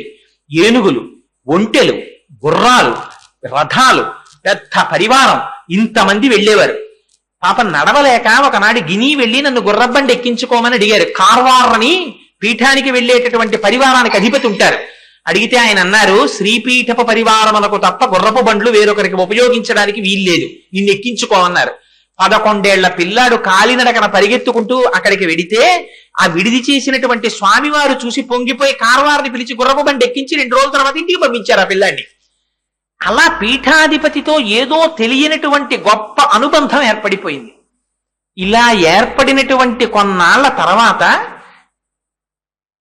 గిని పెద్దమ్మ గారి కుమారుడు ఒక ఆయన ఉండేవారు. ఆయన ఎప్పుడు వేదం చదువుకోవడం తప్ప అసలు ఇంగ్లీష్ చదువు అన్నది చదువుకోలేదు. పైగా చిత్రం ఏమిటంటే ఆయన కోప్పడడం నా జీవితంలో నేను చూడలేదు అని చెప్పుకున్నారు పరమాచార్యులు వారు. అటువంటి వారు చంద్రశేఖరేంద్ర సరస్వతి స్వామి వారితో ఉండి చంద్రమౌళీశ్వరారాధనలోనూ నైవేద్యాల్లోనూ పాలు పంచుకుంటూ ఉండేవారు. చాలా అంతరంగికమైనటువంటి సేవకుడిగా ఉండేవారు ఆచార్యుల వారికి. అలాంటి వారు వేదం చదువుకోవడం కోసమని వీరు కుంభకోణంలో ఉండగా వీరింట్లోనే ఉండి చదువుకుంటున్నారు. అంటే గిని యొక్క పెద్దమ్మ గారి కుమారుడు ఆయన అలా ఉండి వేదం చదువుకుంటున్నటువంటి రోజులలో ఒకనాడు ఒక ఆశ్చర్యకరమైన సంఘటన జరిగింది. చంద్రశేఖరేంద్ర సరస్వతి స్వామి వారికి 1000 గ్రామాల స్వామివారని పేరు. ఉన్న ఊళ్ళో ఉండేవారు కాదు, అన్ని గ్రామాలు పర్యటిస్తూ ఉండేవారు. ఆ పర్యటనలు చేస్తున్నటువంటి సమయంలో ఒకనాడు వారికి మసూచి వచ్చింది. ఆ మసూచి వస్తే ఆ రోజుల్లో ప్రభుత్వపు యొక్క నిబంధనలు కూడా అలాగే ఉండేవి. ఎవ్వరూ దగ్గరికి వెళ్ళడానికి కూడా వీల్లేదు. ఆఖరికి చంద్రశేఖరేంద్ర సరస్వతి స్వామి వారి యొక్క ఆంతరంగిక పరివారం కూడా దగ్గరికి వెళ్ళి ముట్టుకునేవారు కాదు. అప్పుడు ఈ గిని గారి యొక్క పెద్దమ్మ గారి కుమారుడు ఆయన మాత్రం స్వతంత్రించి నా శరీరం పడిపోయినా నాకు బాధ లేదు, నేను నా గురువు గారి సేవ మాత్రమే చేసుకుంటాను అని వెళ్ళి మసూచితో బాధపడుతున్నటువంటి చంద్రశేఖరేంద్ర సరస్వతి స్వామి వారి యొక్క శుశ్రూష చేస్తున్నారు. చేస్తుంటే స్వామివారికి అప్పటికి 40 సంవత్సరాలు చంద్రశేఖరేంద్ర సరస్వతి స్వామికి. ఆయన శరీరం ఇంకా పడిపోతుంది అని నిర్ణయానికి వచ్చేశారు. గినికి కబురు చెయ్యమన్నారు. అతనికి సన్యాసం ఇస్తాను, నా తర్వాత పీఠాధిపత్యం అతనికి ఇస్తానన్నారు. అంటే ఆశ్రమంలో ఉన్నటువంటి పండితులు ఉన్నతాధికారులు ఆశ్చర్యపోయారు. ఆ పిల్లవాడికి గట్టిగా 13 సంవత్సరాల వయస్సు, సంస్కృతం చదువుకోలేదు, వేదం చదువుకోలేదు, గురుముఖత విద్య లేదు, సంధ్యావందనం తప్ప వేరొకటి తెలియదు, గట్టిగా చంద్రమౌళీశ్వరారాధన చెయ్యడం కూడా చేత కాదు, మేరువుని అర్చించడం అంతకన్నా చేత కాదు. పైగా చదువుకున్న చదువు చూస్తే ఇంగ్లీష్ చదువు, అది కూడా మిషనరీ స్కూల్లో చదువుకున్నవాడు. తండ్రి గారు చూస్తే ఇంగ్లీష్ ఉద్యోగం చేసుకుంటున్నాడు. ఇంగ్లీష్ ఉద్యోగం అంటే ఆ రోజుల్లో బ్రిటిష్ వాళ్ళ దగ్గర ఉద్యోగం చేసుకుంటూ అనేక ఊళ్ళు తిరిగినవాడు. వేదమునందు కాని ఇటువంటి పీఠముల యందు కాని మక్కువ ఉన్నట్టుగా కనపడినవాడు కాడు. పెద్దమ్మ గారు అబ్బాయి నిరంతరం మీకు శుశ్రూష చేస్తున్నాడు, ఆయనకి సన్యాసం ఇచ్చి పీఠాధిపత్యం ఇమ్మన్నారు. తలలో నాల్క. మహానుభావుడు వేదం అద్భుతంగా చదువుకున్నాడు. అందరికీ ఎంత సమయం పడుతుందో అందులో 4వ వంతులో వేదం నేర్చుకున్నాడు. ఆయనకి పీఠాధిపత్యం ఇమ్మన్నారు. అంటే ఆనాడు చంద్రశేఖరేంద్ర సరస్వతి స్వామి వారు చెప్పారు, ఎంత చిత్రంగా ఉంటుందో చూడండి. మహాపురుషుల యొక్క నిర్ణయం. మసూచి వ్యాధితో బాధపడుతూ సన్నిపాత జ్వరంతో ఉంటూ తెలివి తప్పిపోతున్న స్థితిలో నా తదుపరి పీఠాధిపతి గిని అవుతాడు, కానీ కబురంది గిని ఇక్కడికి వచ్చేంత వరకు నా శరీరము నిలబడదు. నా శరీరము పడిపోయిన తరువాత పీఠమునకు పీఠాధిపతి లేకుండా అయిపోతుంది. ఇప్పటి వరకు కంచి పీఠానికి నాతో కలిసి 66 మంది పీఠాధిపతులు వచ్చారు పరంపరాగతంగా. ఒక రోజు కూడా పీఠం ఖాళీగా లేదు. పీఠాధిపతి లేకుండా కంచి పీఠము ఉండకూడదు. శంకర భగవత్పాదాచార్యులు స్థాపించిన పీఠం ఈ పీఠం. అందుకని అత్యవసరంగా వారి పెద్దమ్మ గారి కుమారుడైనటువంటి ఈయనకి మహేంద్ర సరస్వతి అనేటటువంటి పేరుతో ఈయనకి సన్యాసం ఇచ్చి పీఠాధిపత్యం ఇస్తున్నాను, కానీ గినికి కూడా పీఠాధిపత్యం ఇచ్చి సన్యాసం ఇవ్వడానికి కావలసినటువంటి వస్త్రాల్ని, కమండలాన్ని, దండాన్ని సిద్ధం చేయండి అని చెప్పి, నేను అప్పటికి ఉండొచ్చు ఉండకపోవచ్చు, కానీ గినికి పీఠాధిపత్యము జరిగేటటువంటి సమయంలో ఇదిగో ఈ వస్త్రములు ధరింపచెయ్యండి, నేనే దగ్గరుండి పీఠాధిపత్యము సన్యాసము ఇచ్చినట్టు లెక్క అని వస్త్రములను కూడా సిద్ధం చేసేసి వారు శరీరం విడిచిపెట్టేశారు. విడిచిపెట్టేసిన తరువాత గిని గారి పెద్దమ్మ గారి కొడుకు అన్నగారికి పీఠాధిపత్యం ఇచ్చారు. ఆయన ఎంతకాలం పీఠాధిపత్యం చేశారో తెలుసా అండి? అంతటి మహానుభావుడు కేవలం 8 రోజులు. పట్టాభిషేకం కూడా జరగలేదు. పీఠాధిపతికి పట్టాభిషేకం చేస్తారు. చక్రవర్తికి ఎలా పట్టాభిషేకం జరుగుతుందో అలా చేస్తారు. ఆ పట్టాభిషేకం జరగక ముందే 8 రోజులలో ఈయనకి కూడా మసూచి వచ్చేసింది. ఇటువంటి స్థితిలో తొందరపడి రమ్మని గిని యొక్క కుటుంబానికి కబురు చేశారు. పిల్లవాడు, తల్లిదండ్రులు అందరూ బయలుదేరి గబగబా కంచి వచ్చారు. వారు లోపల వచ్చిన ఉద్దేశ్యం ఏమిటంటే, అయ్యో అంటే గిని వాళ్ళ అన్నగారికి కూడా మసూచి వచ్చింది కదా, సాక్షాత్తుగా సుబ్రహ్మణ్య శాస్త్రి గారి యొక్క వదిన గారి కుమారుడు. అందుకని అప్పటికి ఆ సుబ్రహ్మణ్య శాస్త్రి గారి యొక్క వదిన గారి భర్త అనగా తోడెల్లుడు శరీరం విడిచిపెట్టేశారు, పరమపదించారు. వదిన గారికి ఇంత కష్టం వచ్చింది, ఆవిడ కూడా పీఠంలో ఉండేవారు. ఆవిడ్ని పలకరిద్దామని ఆయన ఇన్స్పెక్టర్ ఆఫ్ స్కూల్స్ గా ఉన్నారు కాబట్టి ఖాళీ లేక ఎక్కడో అర్జెంటుగా క్యాంపు వెళ్ళవలసి వస్తే సుబ్రహ్మణ్య శాస్త్రి గారు వెళ్ళిపోయారు. తల్లిగారు మహాలక్ష్మమ్మ గారు పిల్లల్ని తీసుకుని ఈ స్వామినాథుణ్ణి కూడా తీసుకుని రైలు దిగారు. కంచిలో శంకరమఠంలోకి వెళ్లి విడిది చేసి స్నానం చేస్తున్నారు. స్నానం చేస్తుంటే కంచి పీఠం నుంచి గుర్రపు బండి వచ్చింది. ఈ గినిని బండి ఎక్కమన్నారు. ఒక్క శ్రీపీఠపు పరివారానికి మాత్రం తప్ప అన్యుల్ని ఆ వాహనాల్లో ఎక్కనివ్వరు. ఆ బండి ఎక్కించుకున్నారు. పీఠానికి తొందరగా తీసుకురమ్మన్నారు అని ఎక్కించారు. ఎక్కించి తీసుకువెడుతున్నారు. తీసుకెడుతుంటే 13 ఏళ్ల పిల్లవాడప్పటికైనా స్వామినాథుడు ఆయన అనుకున్నాడు, మా అన్నయ్యకి మసూచి వచ్చింది కదా, నన్ను రమ్మన్నారులా ఉంది. అయినా మసూచి వచ్చిన అన్నయ్య దగ్గరికి నేను ఎలా వెడతాను? అన్నయ్య చంద్రమౌళీశ్వరారాధన చేస్తూ ఉండగా, నైవేద్యం పెడుతూ ఉండగా, పీఠాధిపత్యం చేస్తూ ఉండగా నేను చూడాలనుకున్నాను. ఇప్పుడు నేను వెళ్ళి ఏ సేవ చేయగలను పీఠానికి? నన్ను ఎందుకు పిలిపించారు అనుకుంటున్నారు 13 ఏళ్ల పిల్లాడు. ఆయనకి ఏం తెలుసు? గుర్రబండిలో కూర్చుని ఆలోచించుకుంటున్నాడు. గుర్రబండి వెళ్ళిపోతుంది, సంతోషంగా వెళ్ళిపోతున్నాడు పిల్లాడు. వెళ్ళిపోతుంటే ఆ గుర్రబండిలో కూర్చున్న పిల్లవాడు ఇప్పుడు ఎంతసేపు అయిన తర్వాత, ఎన్నాళ్ల తర్వాత మళ్ళీ మేము వెనక్కి వెళ్ళిపోతాం అన్నాడు అలవోకగా. అంటే ఆ గుర్రబండి తోలుతున్నాయని అన్నాడు, ఇంకా నువ్వు వెళ్ళడం అన్నది లేదు, ఇంకా నువ్వు కంచిపీఠానికి ఆచార్యుడిగా ఉండిపోవడానికి వస్తున్నావు. ఇంకా నువ్వు మీ అమ్మగారి కుమారుడిగా, మీ అన్నదమ్ములలో ఒక అన్నదమ్ముడిగా ఉండడం ఇదే చిట్ట చివర. ఇంకా నువ్వు సన్యాసివి కాబోతున్నావు అన్నాడు. ఈ మాట వినగానే మొట్టమొదట గినికి జ్ఞాపకం వచ్చింది ఏమిటో తెలుసా అండి? ఆయన చెప్పుకున్నారు పరమాచార్యులు వారు 70 ఏళ్ల వయస్సులో, 86 ఏళ్ల వయస్సులో ఒకసారి ఉపన్యాసం చేస్తూ చెప్పుకున్నారు ఆయన సన్యాసం గురించి. ఈ మాట వినగానే ఆయనకి గుర్తొచ్చింది, ఆ రోజుల్లో పూజా మందిరాల్లో కంచిపీఠంలో ఉన్నటువంటి ఆచార్యుల ఫోటోలు ఉండేవి. నా ఫోటో కూడా తీసుకెళ్లి అలా పూజలో పెట్టి నాకు నమస్కారాలు చేస్తారులా ఉంది. నాకేం తెలుసునని సన్యాసం? ఇప్పుడు నేను ఇంకా ఆడుకోవడానికి ఉండదు. 3 పూటలా నాకు అన్నం తినడం అలవాటు. నాకు ఇప్పుడు అన్నం ఎవరు పెడతారు? పీఠాధిపత్యం అంటే సన్యాసం కాషాయం కట్టుకుని చేతిలో దండం పట్టుకుని చంద్రమౌళీశ్వరారాధన చేసుకోవడం ఏమిటి? నాకెక్కడి నుంచి వచ్చింది ఈ ప్రారంధం? నాకెందుకు ఈ సన్యాసం అని గుర్రబండిలో బోర్లా పడుకుని హోరుమని ఏడ్చేస్తాయి. ఏడ్చి లేచి కూర్చుంటున్నారు. గుర్రబండి వెళ్ళిపోతోంది, దగ్గరికి వచ్చేస్తోంది కంచిపీఠం. ఎక్కడ శంకరాచార్యుల వారి చేత స్థాపింపబడిన పీఠం, ఎక్కడ నేను? నాకు పీఠాధిపత్యం ఏమిటి? పీఠాధిపతులు వస్తుంటేనే చూసేవాణ్ణి. ముఖ్యమంత్రులు పెద్ద పెద్ద వాళ్ళు కూడా లేచి నమస్కారం చేస్తూ ఉంటారు. కొమ్ములు తిరిగిపోయిన మహాపండితులు కూడా వెళ్ళి నమస్కారాలు చేస్తుంటారు, సాష్టాంగం చేస్తారు. నాకు చూస్తే సంస్కృతంలో మాట్లాడటమే రాదు, వాళ్ళందరూ వచ్చి నాకు నమస్కారం చేస్తే నేనేం చెప్పను అనుకుని బెంగ పెట్టుకుని ఇక్కడి వరకు చెప్పి పరమాచార్యుల వారు కాసేపు ఆగిపోయేవారు. ఉపన్యాసం చెప్తూ ఈ మాటల వరకు చెప్పి ఆకాశం వంక చూస్తూ కొంతసేపు ఉండిపోయేవారట.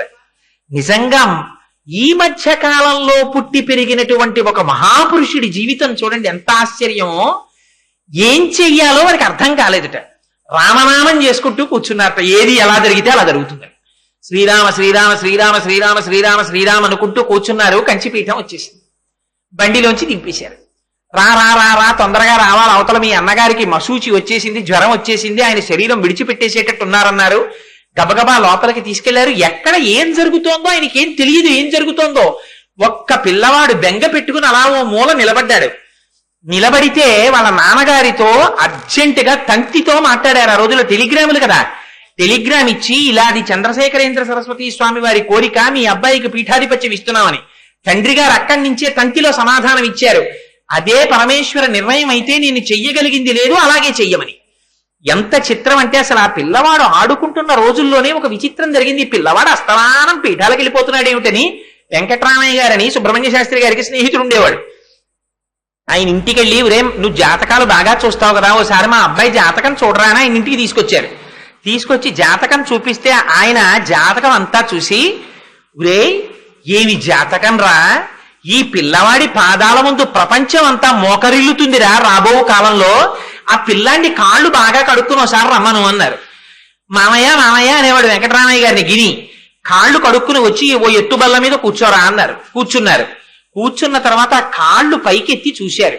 చూసి ఆ రెండు కాళ్ళు తన తల మీద పెట్టుకుంటే పాపం సుబ్రహ్మణ్య శాస్త్రి గారు పరిగెత్తుకొచ్చి, అదేం అపచారం రా, పిల్లాడి పాదాలు నీ తల మీద పెట్టుకుంటావేమిరా అన్నారు. అంటే కన్నులంబట నీరు కారుస్తూ, రే ఒక పాత్ర పట్టుకురారా, ఒక చెంబుతో నీళ్లు కూడా పట్టరమ్మని ఆ పాత్ర పిల్లవాడి పాదాల కింద పెట్టి కాళ్ళు కడిగి ఆ నీళ్లు తన శిరస్సును ప్రోక్షణ చేసుకుని పాదములకు శిరస్సు పాటించి నమస్కరిస్తుంటే సుబ్రహ్మణ్య శాస్త్రి గారు చూసి, ఇదేం విచిత్రం రా, నేను జాతకం చూడమంటే నువ్వు నమస్కారాలు మొదలెట్టామన్నారు. రాబో కాలంలో చక్రవర్తులు కూడా ఈ పాదముల ముందు మోకరిల్లుతారా అన్నాడు. నమస్కరించడానికి నేను ఉంటానా, అందుకు ఇప్పుడే నమస్కారం చేస్తున్నాను రా, అరికాళ్ళల్లో శంఖ చక్రాలు ఉన్నాయి అన్నారు. అంటే పాపం సుబ్రహ్మణ్య శాస్త్రి గారు అనుకున్నారు, ఆ రోజుల్లో సుబ్రహ్మణ్య శాస్త్రి గారి గొప్ప కోరిక ఏమిటో తెలుసా అండి, పిల్లాడు డిఈఓ అవ్వాలని.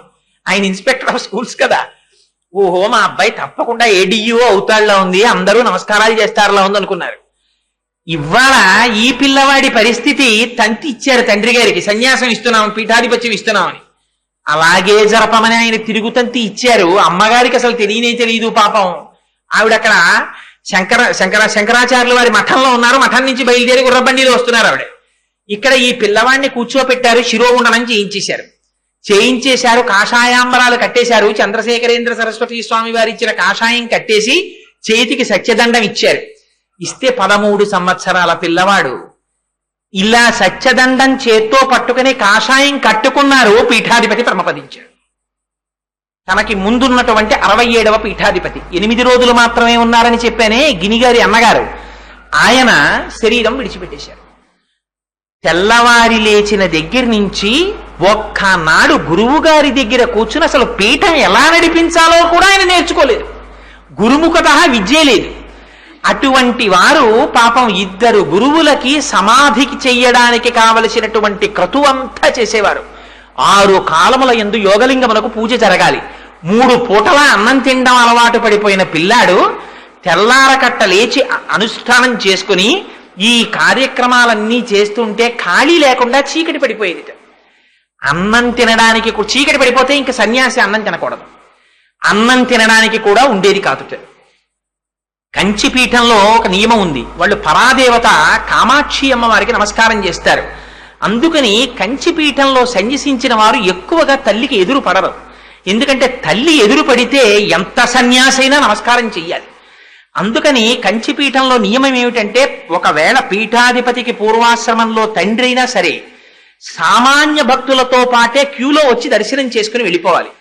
అమ్మగారికి మాత్రం ఒక ప్రత్యేకమైనటువంటి సౌకర్యం ఉంది. అమ్మ పీఠాధిపతికి ఎదురుగా రావచ్చు, కానీ పీఠాధిపతే ముందు నమస్కారం చేస్తారు.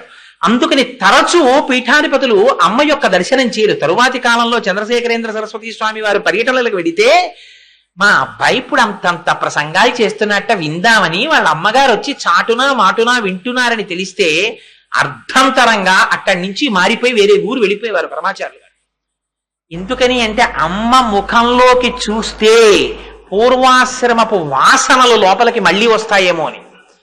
13 ఏళ్ల పిల్లవాడు సన్యాసం తీసుకుంటే పరమాచార్యులు వారు చెప్పుకున్నారు, నేను తీసుకున్న సన్యాసం వైరాగ్యంతో తీసుకున్నది కాదు. నాకు ఎందుకంటే వైరాగ్యం అంటే ఏమిటో తెలియదు అసలు ఆ వయస్సులో.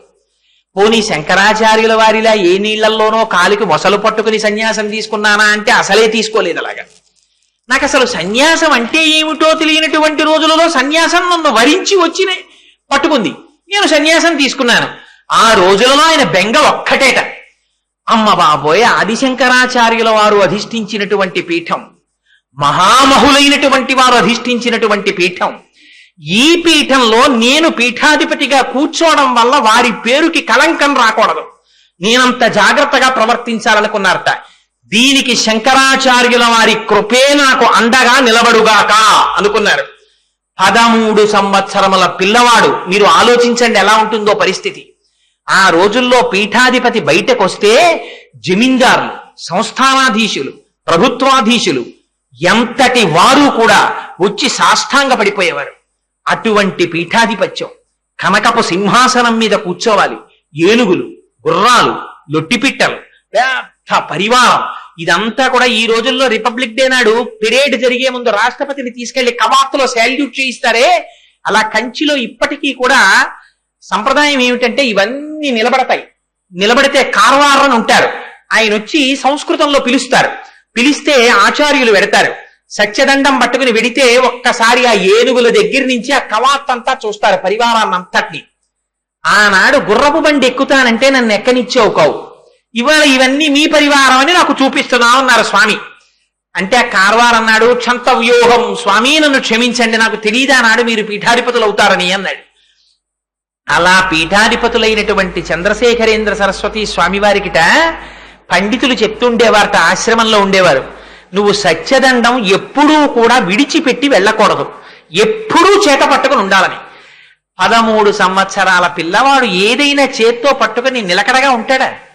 ఈయనకి ఎప్పుడు సత్యదండం విడిచిపెట్టేసి ఎక్కడికో వెడుతుండేవారు. అలా సత్యదండం విడిచిపెట్టకూడదు, ఎప్పుడూ చేత్తో పట్టుకోవాలనేవారు.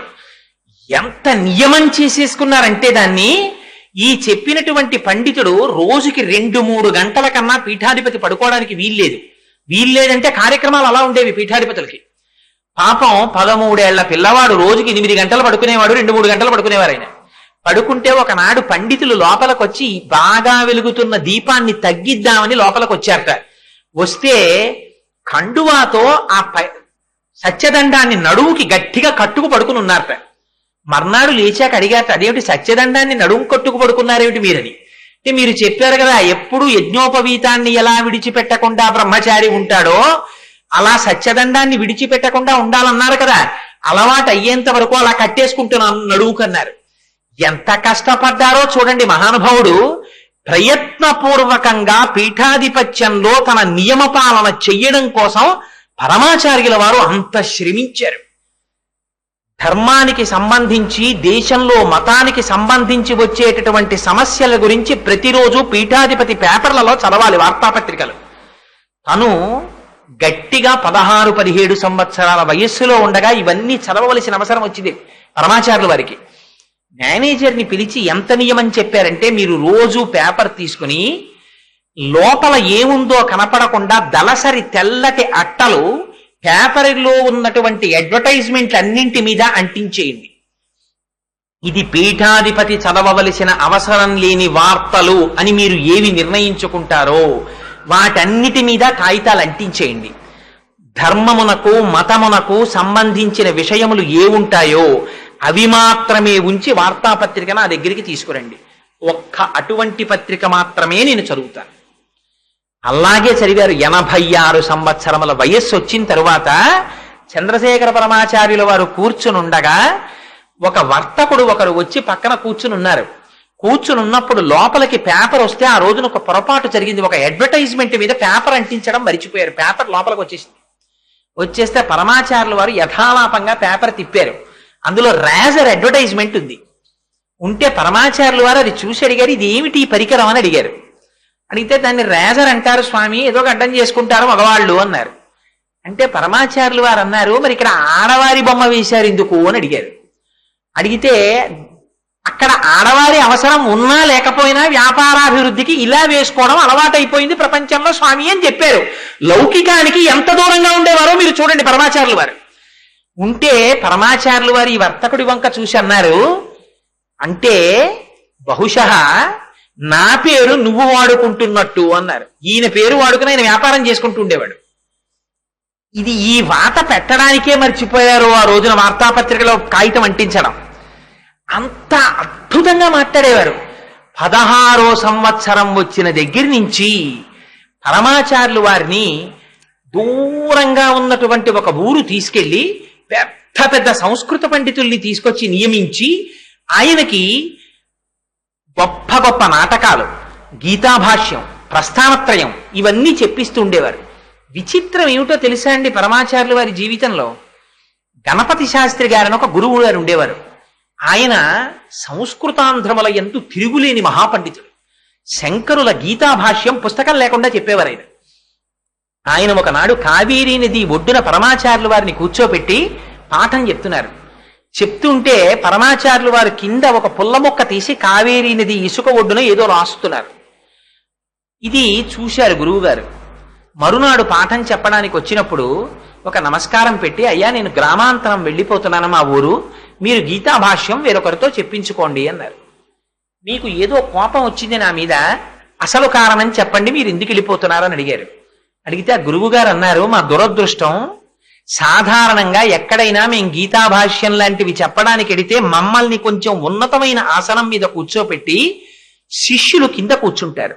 శిష్యులు మాకు నమస్కారం చేస్తారు, మేము శిష్యులకి ఆశీర్వచనం చేస్తాం. శిష్యుల్ని మేము శాసించి మాట్లాడతాం, శిష్యులు భయపడుతూ చేతులు కట్టుకుని వింటారు. ఇక్కడ దురదృష్టం, మీరు పరమ ఆచార్యులుగా ఉన్నారు, పీఠాధిపతులుగా, మేము పౌరాణికులుగా ఉన్నాం. మేము మీకొచ్చి సాష్టాంగ నమస్కారం చేసి ప్రవర చెప్పుకుని కింద కూర్చుంటాం, మీరు సింహాసనంలో కూర్చుంటారు. మీరు మా వంక శాసకత్వంతో చూస్తారు, మేము మీ అనుగ్రహం కోసం చూస్తాం. మేము మీకు పాఠం చెప్తాం, మీరు చాలా టీవీగా దాన్ని వింటూ ఉంటారు. ఇలా పాఠం మేము చెప్పలేము, అందుకని మేము బయలుదేరుతాం అన్నారు.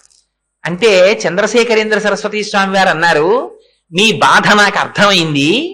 ఇన్నాళ్లుగా పాఠం చెప్పడానికి అడ్డురాని ఈ బాధలు ఇవాళ ఎందుకు గుర్తొచ్చాయంటే, నిన్న మీరు కావేరీ నది ఒడ్డున నన్ను కూర్చోపెట్టి పాఠం చెప్పేటప్పుడు మీరు చెప్తున్నటువంటి పాఠాన్ని శ్రద్ధగా వినకుండా పుల్ల ముక్క తీసుకుని కావేరీ నది ఒడ్డున ఉన్నటువంటి ఇసుక తిన్ను మీద నేను ఏదో రాస్తూ ఉండడం మీ ఆగ్రహానికి కారణమైంది. కానీ నిన్నను మీరు చెప్పిన పాఠం నేను శ్రద్ధతో వినలేదని మీరు అనుకుంటున్నారు, మీరు వినండి నేను చెప్తున్నానన్నారు. అని గీతలో ఆయన ఎక్కడ ఏ శ్లోకం చెప్పారో ఆ శ్లోకం చెప్పేటప్పుడు శంకరాచార్యుల వారు వ్యాఖ్యానం ఏం చేశారని చెప్పారో, వారు సొంతంగా ఎంత చెప్పారో అన్నిటినీ వారు చెప్పిన మాటలలో ఒక మాట కూడా మార్చకుండా గంట సేపటి ప్రసంగాన్ని మళ్ళీ చెప్పేశారు. చెప్పి మీరు చెప్పినంత వరకే కాదు, గీతా భాష్యంలో ఆ శ్లోకానికి అద్వైత పరంగా ఈ వ్యాఖ్య కూడా చెయ్యొచ్చు చూడండి అని సంస్కృతంలో తాను మిగిలిన విషయం చెప్పారు. చెబితే ఆశ్చర్యపోయి గణపతి శాస్త్రి గారు సాష్టాంగం చేశారు. చేసి మీకు కొన్ని అధ్యాయాల గీతాభాష్యం చెప్పాలనుకున్నాను, నాకు ఇప్పుడు అర్థమైంది మీరెవరో తెలుసా? మీరు సాక్షాత్తుగా పరమశివుడే మళ్ళీ కదిలి ఈ జన్మలో చంద్రశేఖరేంద్ర సరస్వతి స్వామి వారిగా వచ్చారు. అందుకని మీరు పుట్టనం జయనామ సంవత్సరంలో పుట్టారు. పీఠాధిపతులుగా జైత్రయాత్ర చేసి తిరిగి మళ్ళీ అద్వైత సిద్ధాంతాన్ని ఆవిష్కరించడం కోసమని మీరు జన్మించారు. మీరు జన్మించినది కృష్ణపక్షంలో జన్మించారు. అందుకే మీ నోటి వెంట సంతతము నారాయణ నారాయణ నారాయణ అంటుంటారు. మీరు అనురాధ నక్షత్రంలో జన్మించారు. అనురాధ నక్షత్రానికి 2 ప్రధానమైన లక్షణాలు ఉంటాయి. ఒకటి మృదుత్వము, 2 మిత్రత్వము. వారు మాట్లాడేటటువంటి మాట సంతతము మృదుత్వంతో ఉంటుంది, శాసించి మాట్లాడరు. కానీ వారు శత్రువులు తమ మీద చేసేటటువంటి కుట్రలు తెలిసినా క్షమించగలిగినటువంటి ఔదార్య బుద్ధితో ఉంటారు. పైగా ఎటువంటి వారినైనా సరే వీరి మాటలు మారుస్తాయి. అలా మాట్లాడగలిగినటువంటి మాట నేర్పు, అటువంటి మృదు స్వభావం ఆ నక్షత్రంలో పుట్టిన వారికి ఉంటుంది. మీరు పీఠాధిపతిగా వచ్చారు కనుక అనురాధ నక్షత్రంలో పుట్టారు. మీరు వసంత ఋతువులో పుట్టారు, మాధవ మాసంలో పుట్టారు. శంకర భగవత్పాదులు పుట్టినటువంటి ఈ మాసంలో మల్లెపువ్వు వస్తుంది, మామిడి పండు వస్తుంది. మీ మాటలకి సర్వకాలముల యందు భగవత్ సంబంధమైనటువంటి వాసన, పునరావృత్తి రహిత శాశ్వత శివ సాయుధ్య స్థితిని ఇప్పించగలిగినటువంటి మోక్షదాయకమైనటువంటి మాటల శక్తి, అటు జ్ఞానానల ప్రభావేన తస్మై శ్రీ గురవే నమః అంటారు. మీరు రగిలిపోతున్నటువంటి జ్ఞానాగ్ని. ఇవాళ ఒక శరీరం అనేటటువంటి స్వరూపంతో కారణజన్ములై వచ్చారు. నాకు ఇప్పుడు అర్థమైంది, మీరు జటాజూటము విడనాడి బాలచంద్రుని విడనాడి గంగవీడి మరియు గౌరవీడి భువిని వెలసినట్టి భవుడవు నీవందు చంద్రశేఖరేంద్ర సమయమీంద్ర అని కాళ్ళ మీద పడ్డారు. మీరు సాక్షాత్తు శంకరుడే, జటాజూటాన్ని పక్కన పెట్టారు, బాలచంద్రుణ్ణి పక్కన పెట్టారు, గంగని పక్కన పెట్టారు, గౌరిని పక్కన పెట్టారు.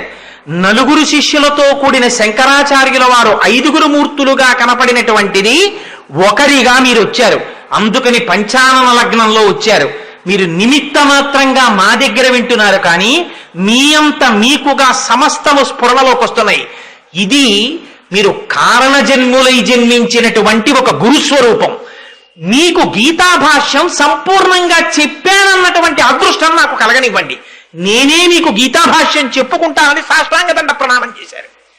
మీకు ఆ భాగ్యము కలుగుగాక, మీరే నాకు గీత చెప్దురు గాని అన్నారు. ఇది చంద్రశేఖరేంద్ర సరస్వతి స్వామి వారి యొక్క స్వరూపం. అటువంటి మహానుభావుడు తరువాతి కాలంలో అమ్మవారికి జంబుకేశ్వరంలో తాటంకాల్ని పునఃప్రతిష్ఠ చేసి గొప్ప గొప్ప దీక్షలు నిర్వహించి ఒక్కొక్క యాగం ఎలా జరగాలో, ఒక్కొక్క యజ్ఞం ఎలా జరగాలో, పరమాచార్యుల వారిలో ఉన్నటువంటి గొప్పతనం ఏమిటో తెలుసా అండి? 13 సంవత్సరాల వయస్సులో ఆయన కొత్తగా పీఠాధిపత్యం స్వీకరిస్తే మొట్టమొదటి రోజున చంద్రమౌళీశ్వరారాధన చెయ్యడం కోసమని వెళ్ళారు. వెళ్ళి యోగలింగానికి అభిషేకం చేస్తున్నారు. అభిషేకం చేస్తున్నప్పుడు ఆశ్రమంలో ఉన్న పండితులు అన్నారు, మీరు అభిషేకం చేసేటప్పుడు అభిషేకము చేయబడుతున్నటువంటి శివస్వరూపము ఒకటి, మీరొకటి అన్న భావన మీకు ఉండకూడదు. రెండూ ఒకటే అన్న భావనతో మీరు అభిషేకం చెయ్యాలన్నారు. అంటే చంద్రశేఖరేంద్ర సరస్వతి స్వామి వారు పండితుల వంక తిరిగి అన్నారు, అభిషేకము చేస్తున్నప్పుడే ఆ భావన ఉండాలా? అన్ని కాలముల యందు ఉండవలసిన భావన అదే కదా అన్నారు. పండితులకి తల తిరిగిపోయింది. 13 ఏళ్ల పిల్లాడు, మిషనరీ స్కూల్ నుంచి వచ్చిన పిల్లాడా ఈ పిల్లాడు? మనం చెప్పినది ఏమిటి, ఆ పిల్లాడు చెప్తున్నది ఏమిటి? అంటే ఎంత అద్వైత స్థితిలో ఉన్నారో చూడండి. ఆయన ఎక్కడి నుంచి వచ్చింది ఆ స్థితి? ఇది మన వాక్కులకు అందదు, ఇది మన ఊహకు అందదు. ఇది పరమాచార్యుల వారి యొక్క లక్షణం. వారు ధర్మపాలనం అంటే ఎలా చేసేవారో తెలుసా అండి? ఇంత స్థితిని పొందినటువంటి పరమాచార్యుల వారు 20-25 సంవత్సరాల మధ్య వయస్సులో ఉండగా ఒకనాడు ఒక ఆశ్చర్యకరమైన సంఘటన జరిగింది. మంచి యవ్వనంలో ఉన్నటువంటి ఒక స్త్రీ పెద్ద పెట్టున రోదన చేస్తూ ఆశ్రమానికి వచ్చింది. వచ్చి మేనేజర్ గారిని కలిసి, నేను ఒక్కసారి పీఠాధిపతిని కలుసుకుని నా కష్టం చెప్పుకోవాలి, నాకు అనుమతినివ్వండి అంది. స్వామివారు ఈ వెనక గదిలోనే వేయించేసి ఉన్నారు, లోపలికి వెళ్ళమన్నారు. లోపల స్వామివారి చెవిన ఎలా పడిందో తెలియదు. మేనేజర్ గారు, ముందు మీరు ఒకసారి లోపలికి రండి అన్నారు. లోపలికి వచ్చారు. వస్తే పరమాచార్యుల వారి శిరస్సుని ఎప్పుడు ఏకవస్త్రం ఇలా కప్పు ఉంటుంది. సత్యదండాన్ని తీసి పక్కన పెట్టి తమ తల మీద ఉన్న ముసుగు వక్షస్థలాన్ని కప్పుతూ ఆచ్ఛాదించిన వస్త్రాన్ని పక్కకి తీసి, నేను ఎలా కనపడుతున్నానని అడిగారు. అడిగితే, మీరు మూర్తీభవించిన కామాక్షి స్వరూపంగా నాకు కనపడుతున్నారు అన్నారు. ఈ శరీరం ఎలా కనపడుతోందని అడిగారు. నిండు యవ్వనంలో మిసమిసలాడుతూ కనపడుతోందన్నారు. మీకు నేను కామాక్షీదేవిగా కనపడచ్చు. ఈ సమస్త ప్రపంచం కూడా ఇవాళ కంచి పీఠాధిపతిగా నన్ను ఆరాధిస్తోంది. శంకరాచార్యుల వారు అధిష్ఠించినటువంటి సింహాసనం మీద నేను కూర్చుంటున్నాను. నాకు 25 సంవత్సరముల వయస్సు. ఈ ఉపాధికి కొన్ని లక్షణాలుంటాయి. నేను ఎంత జాగ్రత్తగా ఉన్నా, నేను ఉండడం కాదు, లోకము కూడా నన్ను విశ్వసించేటట్టుగా నా ప్రవర్తన ఉండాలి. యవ్వనంలో ఉన్నటువంటి ఒక స్త్రీ తన కష్టం చెప్పుకోవడానికి ఏకాంతంగా నా దగ్గరికి మీరు పంపుతారా? ఆమెతో నేను ముఖం చూసి మాట్లాడచ్చా? మాట్లాడకూడదు. మీరు ఇక ఎప్పుడు పక్కన అతివృద్ధుడైన వాడు కాని, వేరొక అన్నగారు కాని, తమ్ముడు కాని, తండ్రి కాని, భర్త కాని, ఎవరో ఒకరు తోడు లేనటువంటి స్త్రీని నా వద్దకి ఏకాంతమునందు ఎప్పుడూ పంపవద్దు. ఒక్కతే స్త్రీ ఉండగా లోపల పరమ పీఠాధిపతులు మాట్లాడుతున్నారన్నటువంటి మాట ఎన్నడూ రాకూడదు. నేను మాట్లాడటం అంటూ జరిగితే పక్కన పురుషుడున్న స్త్రీతో మాట్లాడతాను, లేదా వృద్ధురాలైనటువంటి వేరొక స్త్రీని తీసుకుని నా దగ్గరికి రమ్మనండి. అలా కూడా పక్కన తోడు లేని వారిగా వచ్చానన్నారా, చంద్రమౌళీశ్వరుడికి చెప్పమనండి వాళ్ళ కష్టాలు. చంద్రమౌళీశ్వరుడు వింటే నేను విన్నట్టే. ఆ పూనికతో చెప్పుకోమనండి. ఒంటరి స్త్రీలతో నేను మాత్రం మాట్లాడను. ఎందుకని అంటే ఒక ధర్మం ఉంది. ఎంత సన్యాసికి కూడా లోపల తాను సన్యాసిగా ఉండడం కాదు, పైన కూడా అలా ప్రవర్తించి చూపించాలి ప్రపంచానికి. అందుకని నా కట్టుబాటు నాకుంది, నేను ఎన్నడూ అలా మాట్లాడను అని మళ్ళీ వస్త్రం తీసుకుని వేసుకున్నారు.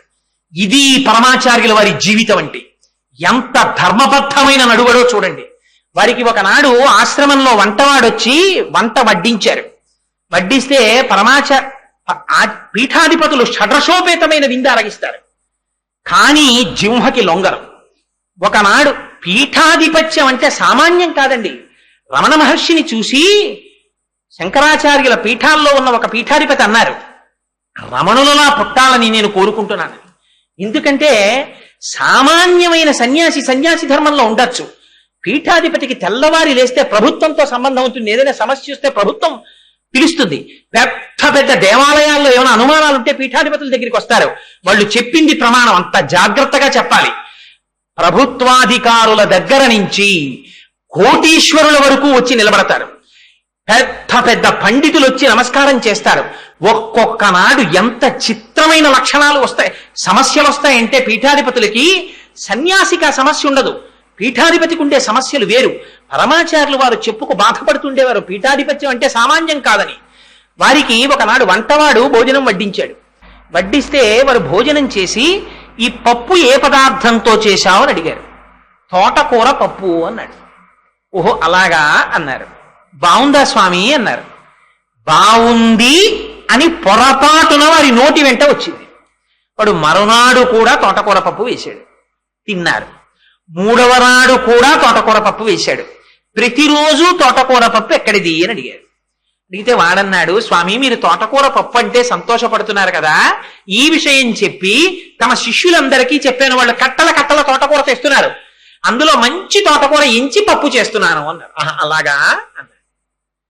చూడండి వారి పరిపక్వత చూడండి. ఆ వయస్సులో వంటవాడిని ఏమీ అనలేదు, వెళ్ళిపోయాడు వంటవాడు. మరునాడు మళ్ళీ భోజనం వడ్డించబోతున్నారు. ఈనాడు మేము భిక్ష స్వీకరించట్లేదు అన్నారు.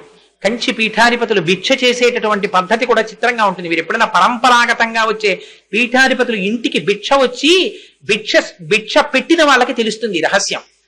ఆ తీసుకోవడం కూడా చాలా గమ్మత్తుగా ఉంటుంది. అవన్నీ సభాముఖంగా చెప్పేవి కావు కాబట్టి నేను చెప్పట్లేదు. ఒకనాడ అదృష్టం కలిగింది కాబట్టి నాకు తెలుసు. అందుకని ఆ కంచి పీఠాధిపతులు ఆ భిక్ష చేస్తున్నప్పుడు ఇవాళ భిక్ష చెయ్యను అన్నారు, ఆపేశారు. మరునాడు కూడా భిక్ష చెయ్యట్లేదు అన్నారు. మరి ఏమి తీసుకుంటారు అన్నారు. ఉసిరికాయంత గోమయము అంటే ఆవు పేడ, ఆచమనం చెయ్యడానికి గోమూత్రము తీసుకురండి అన్నారు. ఉసిరికాయంత ఆవు పేడ నోట్లో వేసుకునేవారు, గోమయాన్ని తీసుకుని చేతిలో వేసుకుని ఆచమనం చేసేవారు, అంతే. అలా వారం రోజులు అయిపోయాయి. పీఠాధిపతులు ముద్ద ముట్టడం లేదు. ఏమైందో తెలియక ఆశ్రమం అంతా తల్లడిల్లిపోయింది. పరుగు పరుగున వచ్చి స్వామి పాదముల మీద పడి అడిగారు, స్వామి మీరు ఎందుకని అసలు ఆహారం తీసుకోవట్లేదని, ఏమన్నా ఒంట్లో నలత చేసిందా, ఏమిటి కారణం చెప్పండి అని. అంటే అంత యవ్వనంలో ఉండగా చంద్రశేఖరేంద్ర సరస్వతి స్వామి వారు చెప్పినటువంటి మాట వినండి. ఆయన అన్నారు, నేను రేపటి రోజున ఏదైనా ఒక గ్రామానికి వెడితే కంచికామకోటి పీఠాధిపతులు జగద్గురు శంకరాచార్య శ్రీ శ్రీ శ్రీ చంద్రశేఖరేంద్ర సరస్వతి మహాస్వామి వారు వేయించేశారని నన్ను పిలుస్తారు, అనుగ్రహ భాషణం చెయ్యమని అడుగుతారు. నేను గురువు యొక్క స్వరూపంతో వేదిక మీద కూర్చుని ఇంద్రియములకు లొంగకూడదు అని ఉపన్యాసం చెప్తాను. ఈ శరీరము మీరు కాదని చెప్తాను. మహానుభావుడు శంకరాచార్యుల వారు కూర్చున్నటువంటి పీఠానికి పీఠాధిపతినై ఒక తోటకూర పప్పు రుచికి లొంగిపోయిన నేను జగద్గురు శంకరాచార్య అని పిలిపించుకోనా, పీఠాధిపతినని పిలిపించుకోనా, నేను 10 మందిని కూర్చోబెట్టి అనుగ్రహ భాషణం చేయనా? ఎక్కడుంది నాలిక యోగ్యత? ఏ నాలుక తోటకూర పప్పు రుచికి లొంగిందో దాన్ని గోమయంతో శుద్ధి చేస్తున్నాను, దాన్ని గోమూత్రంతో శుద్ధి చేస్తున్నాను. మరొక నాడు ఆ నాలుక రుచినందు ప్రవర్తించనంత కాలం దాన్ని అలా శుద్ధి చేస్తూనే ఉంటాను. ఈ మాట దేశములో పొక్కుతుంది. కంచి పీఠాధిపతులు చంద్రశేఖరేంద్ర సరస్వతి స్వామి వారికి తోటకూర పప్పు ఇష్టమని, తోటకూర పప్పుకి ప్రీతి పడిన వాడు పీఠాధిపతి. అందుకని ఈ పదవిలో నేను కూర్చుని ఈనాడు ప్రవర్తించకూడని రీతిలో ప్రవర్తించాను, అందుకని శుద్ధి చేసుకుంటున్నాను నాలుకన్నారు. ఆ నాటి తర్వాత ఎన్నడూ పరమాచార్యుల వారి కి వడ్డించినటువంటి భిక్షలో పప్పు, కూర, పచ్చడి, పులుసు, లడ్డు అన్నీ కలపడమే తప్ప ఇది బాగుందన్న మాట కానీ ఇది బాగులేదన్న మాట కానీ ఇక వారి నోటి వెంట రాలేదు. ఇది పరమాచార్యుల వారి జీవితం అంటే. ఎంత కష్టమో చూడండి అలా నిలబడడం. సన్యాసాశ్రమంలో ఉన్నటువంటి వాడు ఇంద్రియానికి లొంగకుండా తను ఉన్నటువంటి ఆశ్రమంలోనికి పేరు అపఖ్యాతి రాకుండా తాను నిలబడగలిగేటట్టుగా ప్రవర్తించడం అంటే ఎంత అశిధారావ్రతమో చూడండి. గృహస్థాశ్రమంలో ఉన్నవాడికి పర్వాలేదు, సన్యాసాశ్రమంలో ఉన్నవాళ్ళు ఎంత కష్టపడతారో, ప్రతినిత్యం ఎంత ధర్మాన్ని అనుష్ఠానం చేస్తారో మీరు చూడండి. అందుకని ఈ జాతి కాషాయం కనపడితే మోకరిల్లుతుంది, భూమి మీద పడి సాష్టాంగం చేస్తుంది. అది ఈ దేశంలో కాషాయానికి ఉన్న గౌరవం. అటువంటి చంద్రశేఖరేంద్ర సరస్వతి స్వామివారు ఒరుగంటి పూజ అని చేసేవారు కంచిపీఠంలో. ఎందుకు చేసేవారో తెలుసా అండి? ఆయన పీఠాధిపతి సర్వకాలములయందు సింహాసనంలో కూర్చుని ఇవాళ ఫలానా కేంద్ర మంత్రి గారు వచ్చారండి, ఫలానా ముఖ్యమంత్రి గారు వచ్చారండి, కంచి పీఠానికి లోటేమిటి?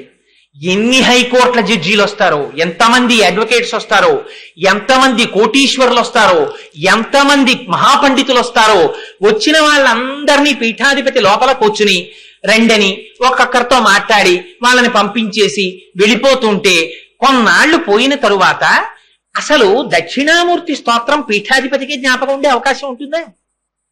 అందుకని వచ్చిన వాళ్ళకి అందరికీ కూడా ఒక ప్రేరణ కలిగించడం కోసం పరమాచార్యులు వారు ఎంచుకున్నటువంటి మార్గం ఏమిటో తెలుసా అండి? రాష్ట్రపతే రానివ్వనివ్వండి, ప్రధానమంత్రే రానివ్వండి, ప్రతిరోజు కంచిపీఠంలో పరమాచార్యుల వారు 1 గంట సేపు ఒరుగంటు పూజ అని ఉంటుంది, జపం చేసుకుంటూ ఉంటారు. ఆ సమయంలో మిన్ను విరిగి మీద పడిపోనివ్వండి, బయటికి రారు, మాట్లాడరు. అంత పీఠాధిపతి కూడా జపం చేసుకుంటూ ఉండిపోతారు. అలా తాను చేశారు కనుకనే తాను ఏది చేశారో దాన్నే ఇతరులకు చెప్పేవారు. అందుకే చంద్రశేఖరేంద్ర సరస్వతి స్వామి వారు ఎక్కడికైనా వెడితే నేను ఎంతకని నిజంగా పరమాచార్యుల వారి గురించి ఇవాళ చెప్పగలను, ఎంతటి మహాపురుషుడో చెప్పాలనుకున్నాను అంతే. నేను ఇందాక చెప్పానే కార్వార్ అని, ఆయనకి పెద్ద క్యాన్వాయ్ ఉండేది, అందులో ఏనుగులు ఎక్కచ్చు, గుర్రబళ్ళు ఎక్కచ్చు, లేదా వాహనములు ఎక్కచ్చు, పల్లకీలు ఎక్కచ్చు. ఇన్ని ఉంటే పీఠాధిపతి అయిన మొట్టమొదటి రోజున ఆయనకి ఎవరు నేర్పారండి సన్యాసాశ్రమ నియమాలు? ఇది పరమాచార్యులు వారు కారణజన్ముడు అనడానికి. ఆయన్ని తీసుకెళ్లి కార్వార్ పరివారాన్నంతటినీ చూపించి మీరు ఏది ఎక్కితే దాని మీద అధిరోహించవచ్చు అన్నారు. అంటే పరమాచార్యులు వారు అన్నారు, సన్యాసికి నియమం ఏమిటో తెలుసా? సన్యాసి భూతముల పట్ల అత్యంత ప్రేమతో ఉండాలి. సన్యాస దీక్ష తీసుకున్నటువంటి వాడి యొక్క పదముల ఘట్టన చేత ఎట్టి పరిస్థితులలోనూ కూడా ఎక్కువ భూతములకు హాని జరగకూడదు. చక్రములతో కూడినటువంటి రథములు కాని, లేదా 4 కాళ్లతో నడిచేటటువంటి జంతువుల మీద నేను కూర్చుని ప్రయాణం చేసినా వాటి వలన ఎక్కువగా భూతములకు హాని జరుగుతుంది. అందుకని నేను పాదచారిని నడిచి వెళ్ళిపోతాను. ఆనాటి నుంచి చిట్ట చివరి వరకు పరమాచార్యుల వారు ఎన్నడూ కారు కాని వ్యాను కాని ఏది ఎక్కలేదు. ఎప్పుడు వెళ్ళినా కాలినడకన వెళ్ళిపోవడమే. ఎంత చిత్రమో తెలుసా అండి? తెల్లవారుజామున 3 గంటలు, రాత్రి 2 గంటల వరకు పరివారం ఎక్కడికైనా వెళ్ళనివ్వండి, ఎన్ని అనుగ్రహ భాషణాలు చేయనివ్వండి, ఎంత పూజలు జరగనివ్వండి, 2 గంటలకి విశ్రాంతికి వెళ్ళిపోతే 3వ గంట అయ్యేటప్పటికి లేచిపోయేవారు. పరివారం అందరూ పడుకునేవారు. అందులో చంద్రశేఖరేంద్ర సరస్వతి స్వామి వారిలో ఉన్న గొప్పతనం ఏమిటో తెలుసా అండి? అమలాపురంలో ఇవాళ వచ్చారు సభకి నాగభూషణ రావు గారని, ఇందాక ఇక్కడికి వచ్చి నన్ను పలకరించారు. వారు చెప్తుంటారు అమలాపురం వారు రావడం. ఎక్కడ ఉండేవారో తెలుసా అండి మహానుభావుడు పరమాచార్యులు వారు? ఎక్కడ నీరు ఉంటుందో, నదులు కానీ, ఏర్లు కానీ, చెరువులు కానీ, ఇలాంటివి ఎక్కడుంటాయో అక్కడ పెద్ద పెద్ద చెట్ల కింద కడ్డువా పడుకుంటుండేవారు. పడుకుని మరునాడు ఆ తటాకంలో స్నానం చేస్తుండేవారు. ఇప్పటికీ కొన్ని ఫొటోస్ ఉంటాయి. వారు నమస్కారం చేయడం, వారు ఆ సత్యదండాన్ని ముంచడం, అడుగడుగున ధర్మమే. ఎలా నియమం పాటించాలో అలా పాటించేవారు. పరివారం నిద్రపోతుంటే 3 గంటలకి లేచి ముఖ ప్రక్షాళనం అయిపోయి అనుష్ఠానం చేసేసుకుని కమండలంలో నీళ్లు పట్టుకుని ఎవరో ఒక్కరిని ఒక చలుపు తెరిచేవారు. ఏ గుడ్డ పెట్టావు ఇలా అనేవారు. అమ్మ బాబోయ్, గురువుగారు లేచిపోయారు, అప్పుడే తెగిలిపోయారు, బయలుదేరండి అని చెప్పి వీళ్ళు ముఖ ప్రక్షాళనం చేసుకుని పడుకున్న ఆ బట్టల గుడ్డలు తీసి మూటలు కట్టుకుని అవతల గ్రామం చేరడానికి సిద్ధపడే లోపల 2 మైళ్ళ దూరం నడిచి వెళ్ళిపోయేవారు పరమాచార్యుల వారు. అప్పటికి ఎవ్వరి కోసం ఆగేవారు కాదు, వెళ్ళిపోతుండేవారు అంతే. పరివారం వెంటబడవలసిందే. అంత అలా ఉండేదైన ధర్మం అంటే. భూత భవిష్యత్ వర్తమాన కాలములను ఎంత గుర్తిరిగారంటే మహానుభావుడు, ఒకరు చెప్పక్కర్లేదు ఆయనకి, సమస్తము ఆయనకి తెలుసు. ఇది కారణజన్ముడంటే. ఇది అంత కారణజన్ముడై అంత జ్ఞాని అయి గురుగీత అంటుంది. ఆ ఆచార్య స్థితి ఎలా ఉంటుందంటే, జ్ఞాని స్థితి ఎలా ఉంటుందంటే, ఆయనకి వేరొకరుంటారు, ఇంకా తానొక్కడే ఉంటాడు, తానే సర్వము నిండి నిబిడీకృతమైపోయి ఉంటాడు.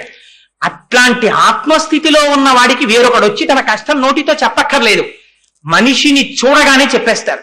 ఇప్పటికీ నాకు అమలాపురం వారు వచ్చినప్పుడు సామూహిక ఉపనయనాలు జరిగినప్పుట ఒక పిల్లవాడు తెలియక చంద్రశేఖర పరమాచార్యుల వారు విడిది చేసినటువంటి పర్ణశాల దగ్గర మెట్ల పక్కన ఒక పిల్లవాడు కూర్చుని ఉంటే పరమాచార్యుల వారు ఆ వటువులందరినీ చూసి సంధ్యావందనం చేసుకోమని చెప్పి కమండలం చేత్తో పట్టుకుని కర్ర చేత్తో పట్టుకుని వడివడిగా నడుచుకుంటూ ఆ పర్ణశాల మెట్ల దాకా వస్తే ఆ పిల్లవాడు గభాలను లేచి నిలబడితే ఇలా చూశారటంటే ఆ పిల్లవాడి వంక. వాడు మహాపండితుడయ్యాడు. ఇక్కడే ఉన్నారు నాగభూషణ్ రావు గారి సభలో. అమలాపురం దగ్గర ఒక ఆవు మీద చెయ్యి వేశారు. ఆ ఆవు ఉన్నంత కాలం కనకవర్షం కురిసేసింది వాళ్ళ ఇళ్లలో. ఆ ప్రాంతాల్లో ఎక్కడ ఆవుల్ని కొన్నా తీసుకొచ్చి ఆవుతో కలిపి కట్టేవారు చాలా కాలం. మీకు కొన్ని విషయాలు, నేను ఇవాళ అన్ని విషయాలు చెప్పలేను కదా, 1-2-3 విషయాలు ప్రస్తావన చేస్తాను. ఒకానొక నాడు ఒక మహానుభావుడు ఆలయం నిర్మించి ప్రతిష్ఠ చెయ్యాలి రామచంద్రమూర్తి విగ్రహాన్ని నిర్ణయం తీసుకుని పరమాచార్యుల వారు దగ్గరలో ఉన్నటువంటి ఒక గ్రామంలో విడిది చేశారనేటటువంటి విషయాన్ని తెలుసుకుని గబగబా పరమాచార్యుల వారి దగ్గరికి వెళ్ళారు. ఆ రోజంతా పరమాచార్యుల వారు చాలా హడావిడిగా ఉన్నారు, వారితో మాట్లాడేటటువంటి అదృష్టం కలగలేదు. మరునాడు తీర్థం ఇస్తున్నారు. రోజు చంద్రమౌళీశ్వరారాధన చేసి తీర్థం ఇచ్చేవారు. తీర్థం ఇస్తుంటే ఈయన వెళ్లి తీర్థం కోసం అని చెయ్యి పట్టారు. పరమాచార్యుల వారు ఆ చేతిలో ఉన్న ఉద్ధరిణితో తీర్థం పోసి ఆ ఉద్ధరిని కమండలంలో పెట్టేసి చెయ్యి వెనక్కి పెట్టి అన్నారు, ప్రతిష్ఠ ఎప్పుడు చేస్తున్నావు అన్నారు. తెల్లబోయాడు ఆయన. మా ఇంట్లో ప్రతిష్ఠ పూర్తయింది స్వామి అన్నాడు. అది సరేనో, రామపాద స్వామి వారికి ఎప్పుడు ప్రతిష్ఠ చేస్తున్నావు అన్నారు. అంటే రామపాద స్వామి వారి ప్రతిష్ఠ ఏమిటి అని జ్ఞాపకానికి వచ్చింది. తన ఊర్లో రామచంద్రమూర్తి విగ్రహాన్ని ప్రతిష్ఠ చెయ్యాలనుకున్నారు. అనుకుని అది ఒక్కసారి స్వామివారికి చెప్దామని వచ్చారు. స్వామి, ఏదో మే 24వ తారీఖుని చేద్దాం అనుకుంటున్నాను అన్నారు. ఆ తేదీ నేను ఖచ్చితంగా చెప్తున్నానో లేదో తెలియదు, నెల మాత్రం ఖచ్చితం. అంటే పరమాచార్యులు వారు అన్నారు, మే 24న అన్నారు. అంటే మే 24న అవుతుంది అనుకుంటున్నావా? అవదు అన్న మాట శ్లేషగా కనపడింది. అందులో కాసేంత పువ్వులు, కిస్మిస్ పళ్ళు, కుంకం తీసి ఆయన చేతిలో పెట్టి విగ్రహం కింద యంత్రానికి బదులుగా వీటిని ఉంచండి అని చెప్పారు. రామపాద స్వామి అని పేరుంచండి దేవాలయానికి అని చెప్పారంతే. ఖచ్చితంగా ఆ తేదీకి కొద్ది రోజుల ముందు జవహర్లాల్ నెహ్రూ గారు శరీరాన్ని విడిచిపెట్టారు. రైళ్లు, బస్సులు అన్నీ ఆగిపోయాయి. వీళ్ళు అనుకున్న ప్రతిష్ఠ ముహూర్తానికి ఈ విద్వాంసుడు ఆ ఊరు చేరలేకపోయారు. ఆగిపోయింది. జూన్లో ప్రతిష్ఠ జరిగింది. చిత్రం ఏమిటో తెలుసా అండి? ఆ దేవాలయం కట్టినటువంటి కొన్ని సంవత్సరముల తరువాత నాగార్జున సాగర్ డ్యాం బద్దలై కొన్ని వందల ఊర్లు ముంచెత్తి ఆ కృష్ణానది వరద ప్రవాహం వచ్చి ఆ ప్రతిష్ఠ చేయబడిన రామచంద్రమూర్తి పాదములను తాకి వెనక్కి వెళ్ళిపోయింది. రామపాద స్వామి అని చెప్పి ఎలా పెట్టారు పేరు? ఎప్పుడో జరగబోయే విపత్తు ఆనాడు రామచంద్రమూర్తి పాదములను తాకినటువంటి కృష్ణ మరికొంచెం పైకి కాని వెడితేట ఇంకొక 1000 ఊళ్ళు మునిగిపోతాయిట. పాదములను తాకి వెనక్కి వెళ్ళిపోవడంలో దివిసీమలో 1000 గ్రామాలు బతికి బట్టకట్టాయి. ఆ పేరు ఎలా ఉంచారు? ఈ మాట ఎలా చెప్పగలిగారు? కమండలంలో తీర్థం తీసి ఇస్తుంటే క్యూలో వచ్చి తీర్థం తీసుకునేవారు పరమాచార్యుల వారి దగ్గర. తీర్థం తీసుకోవడానికి ఒక స్త్రీ వచ్చి చెయ్యి చాపింది. అమ్మా, నీకు అశౌచం ఉంది, వెళ్ళిపో అన్నారు ఆచార్యుల వారు. స్వామి, నాకు అశౌచం లేదు, అశౌచం తీరి నేను తలస్నానం చేసి వారం రోజులైంది, నాకు దయచేసి తీర్థం ఇవ్వండి అంది ఆవిడ. అమ్మా, మరొక్క మారు చెప్తున్నాను, నీకు అశౌచం ఉంది, నువ్వు ఇంటికి వెళ్ళిపో అన్నారు. ఏమి నన్ను ఇలా అన్నారు స్వామి అని బెంగ పెట్టుకుని ఆవిడ ఇంటికి వెళ్ళిపోయింది. ఇంటికి వెళ్ళిపోతే ఊరు వెళ్ళినటువంటి భర్త మరణించాడని టెలిగ్రామ్ వచ్చింది ఇంటికి. ఎలా చూడగలరు భూత భవిష్యత్ వర్తమాన కాలములను? ఆ స్త్రీకి తెలియని విషయం పరమాచార్యుల వారికి తెలిసింది. ఇంకా చిత్రమైన విషయం, ఇలా ఎన్నో లీలలు. కానీ ఉదాహరణకి 1-2 చెప్తున్నానంటే, ఆత్మస్థితిగతులై ఉండడం అంటే ఏమిటి అన్నదానికి రమణులు కూడా ఇలాగే చెప్పగలిగేవారు. ఎక్కడో అమెరికాలో ఎక్కడో ఒక నది ఒడ్డున రమణ మహర్షిని చూడాలని రోజు డిబ్బీలో డబ్బులు దాచుకునేటటువంటి దంపతులు 17వ నంబర్ సిమెంట్ బెంచీ మీద కూర్చుని మాట్లాడుకున్నటువంటి మాటల్ని వాళ్ళ డబ్బు పూర్తయిన తరువాత రమణాశ్రమానికి వచ్చి అక్కడ కూర్చుంటే వాళ్ళ భాష తెలియకపోయినా రమణ మహర్షి మీరు ఫలానా నది ఒడ్డున ఫలానా నంబర్ బెంచీ మీద కూర్చుని నా గురించి మాట్లాడుకునేవారు కదా అన్నారు. ఎలా తెలుస్తుంది రమణులకి? అలాగే తెలుస్తుంది చంద్రశేఖరులకి. ఎంత చిత్రం అంటే, వారు ఒక నీలంరాజు శేషయ్య గారని మహానుభావుడు ఆంధ్రప్రభ ఎడిటర్, ఆయనే నడిచే దేవుడు అని పుస్తకం రాశారు. అందులోనే నేను ఇవాళ 1-2 సందర్భాలు అందులోంచి తీసుకొచ్చి చెప్పాను. అందులో దీని గురించి వ్రాశారు ఆయన. నీలంరాజు శేషయ్య గారి సోదరి ఒకనాడు పరమాచార్యుల వారిని వారి ఇంటికి ఆహ్వానించారు భిక్షకి, చంద్రమౌళీశ్వరారాధనకి. ఆనాడు చంద్రమౌళీశ్వరారాధన చేసి అభిషేక తీర్థం ఇస్తున్నారు. చంద్రశేఖర పరమాచార్యుల వారు వచ్చారంటే చుట్టుపక్కల కొన్ని ఊళ్ళ వాళ్ళు తరలి వెళ్ళిపోతుండేవారు దర్శనానికి. ఆ తీర్థం ఇస్తుంటే వయస్సు కొంచెం మధ్య వయస్సు ఉన్నటువంటి 1-2 దంపతులు వచ్చి తీర్థం తీసుకున్నారు. తరువాత వాళ్ళ అబ్బాయి వచ్చి తీర్థం తీసుకోవడానికని ఇలా చేయి చాపాడు. పరమాచార్యుల వారు తీర్థం పోస్తున్న వారు ఉద్ధరిని వెనక్కి తీసుకుని అన్నారు, నీ భార్యతో కలిసి తీసుకో అన్నారు. ఆ పిల్లవాడి పక్కన భార్య లేదు. ఆ పిల్లవాడు సిగ్గుతో తల వంచుకొని తలెత్తి ఆడవాళ్ల వంక చూశాడు.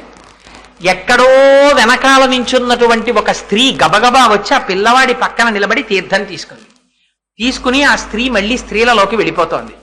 ఈ పిల్లవాడి తండ్రిని పిలిచి పరమాచార్యుల వారు అన్నారు, మీరు ముగ్గురిగా వచ్చారు, నువ్వు, నీ భార్య, నీ కుమారుడు, నలుగురిగా నీ కోడలితో కలిసి బొంబాయి వెళ్ళిపోండి అన్నారు.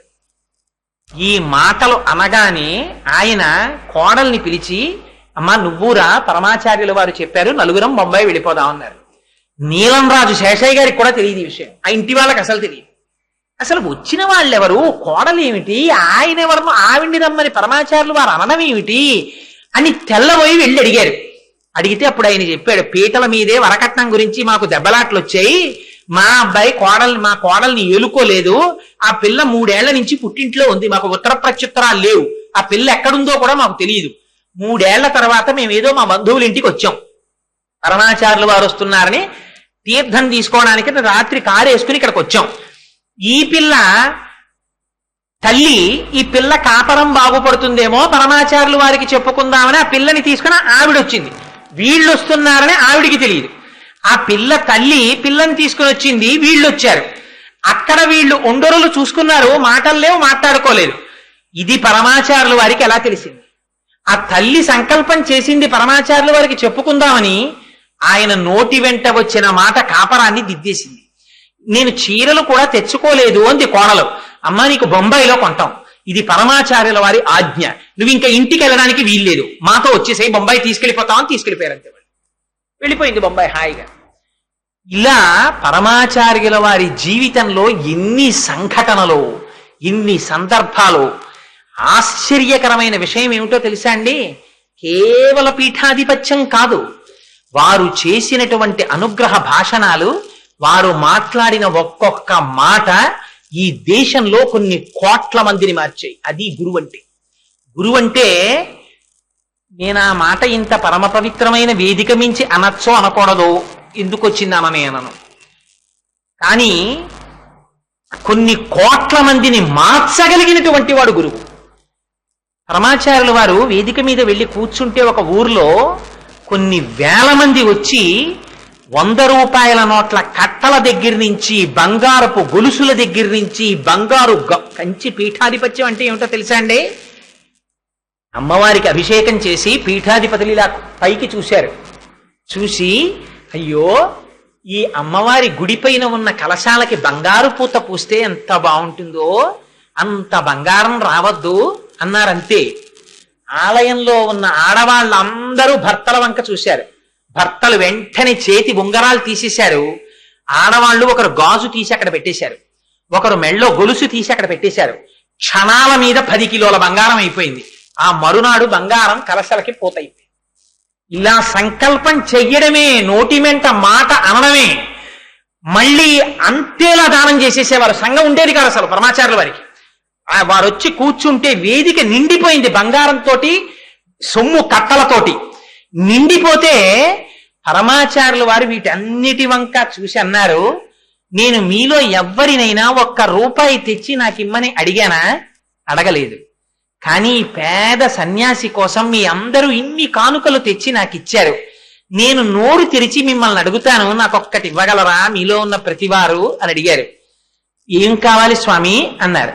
మీ అందరికీ రోజుకి 24 గంటల సమయం ఉంది కదా, ఈ పేద సన్యాసికి 2 నిమిషములు దానం చెయ్యగల.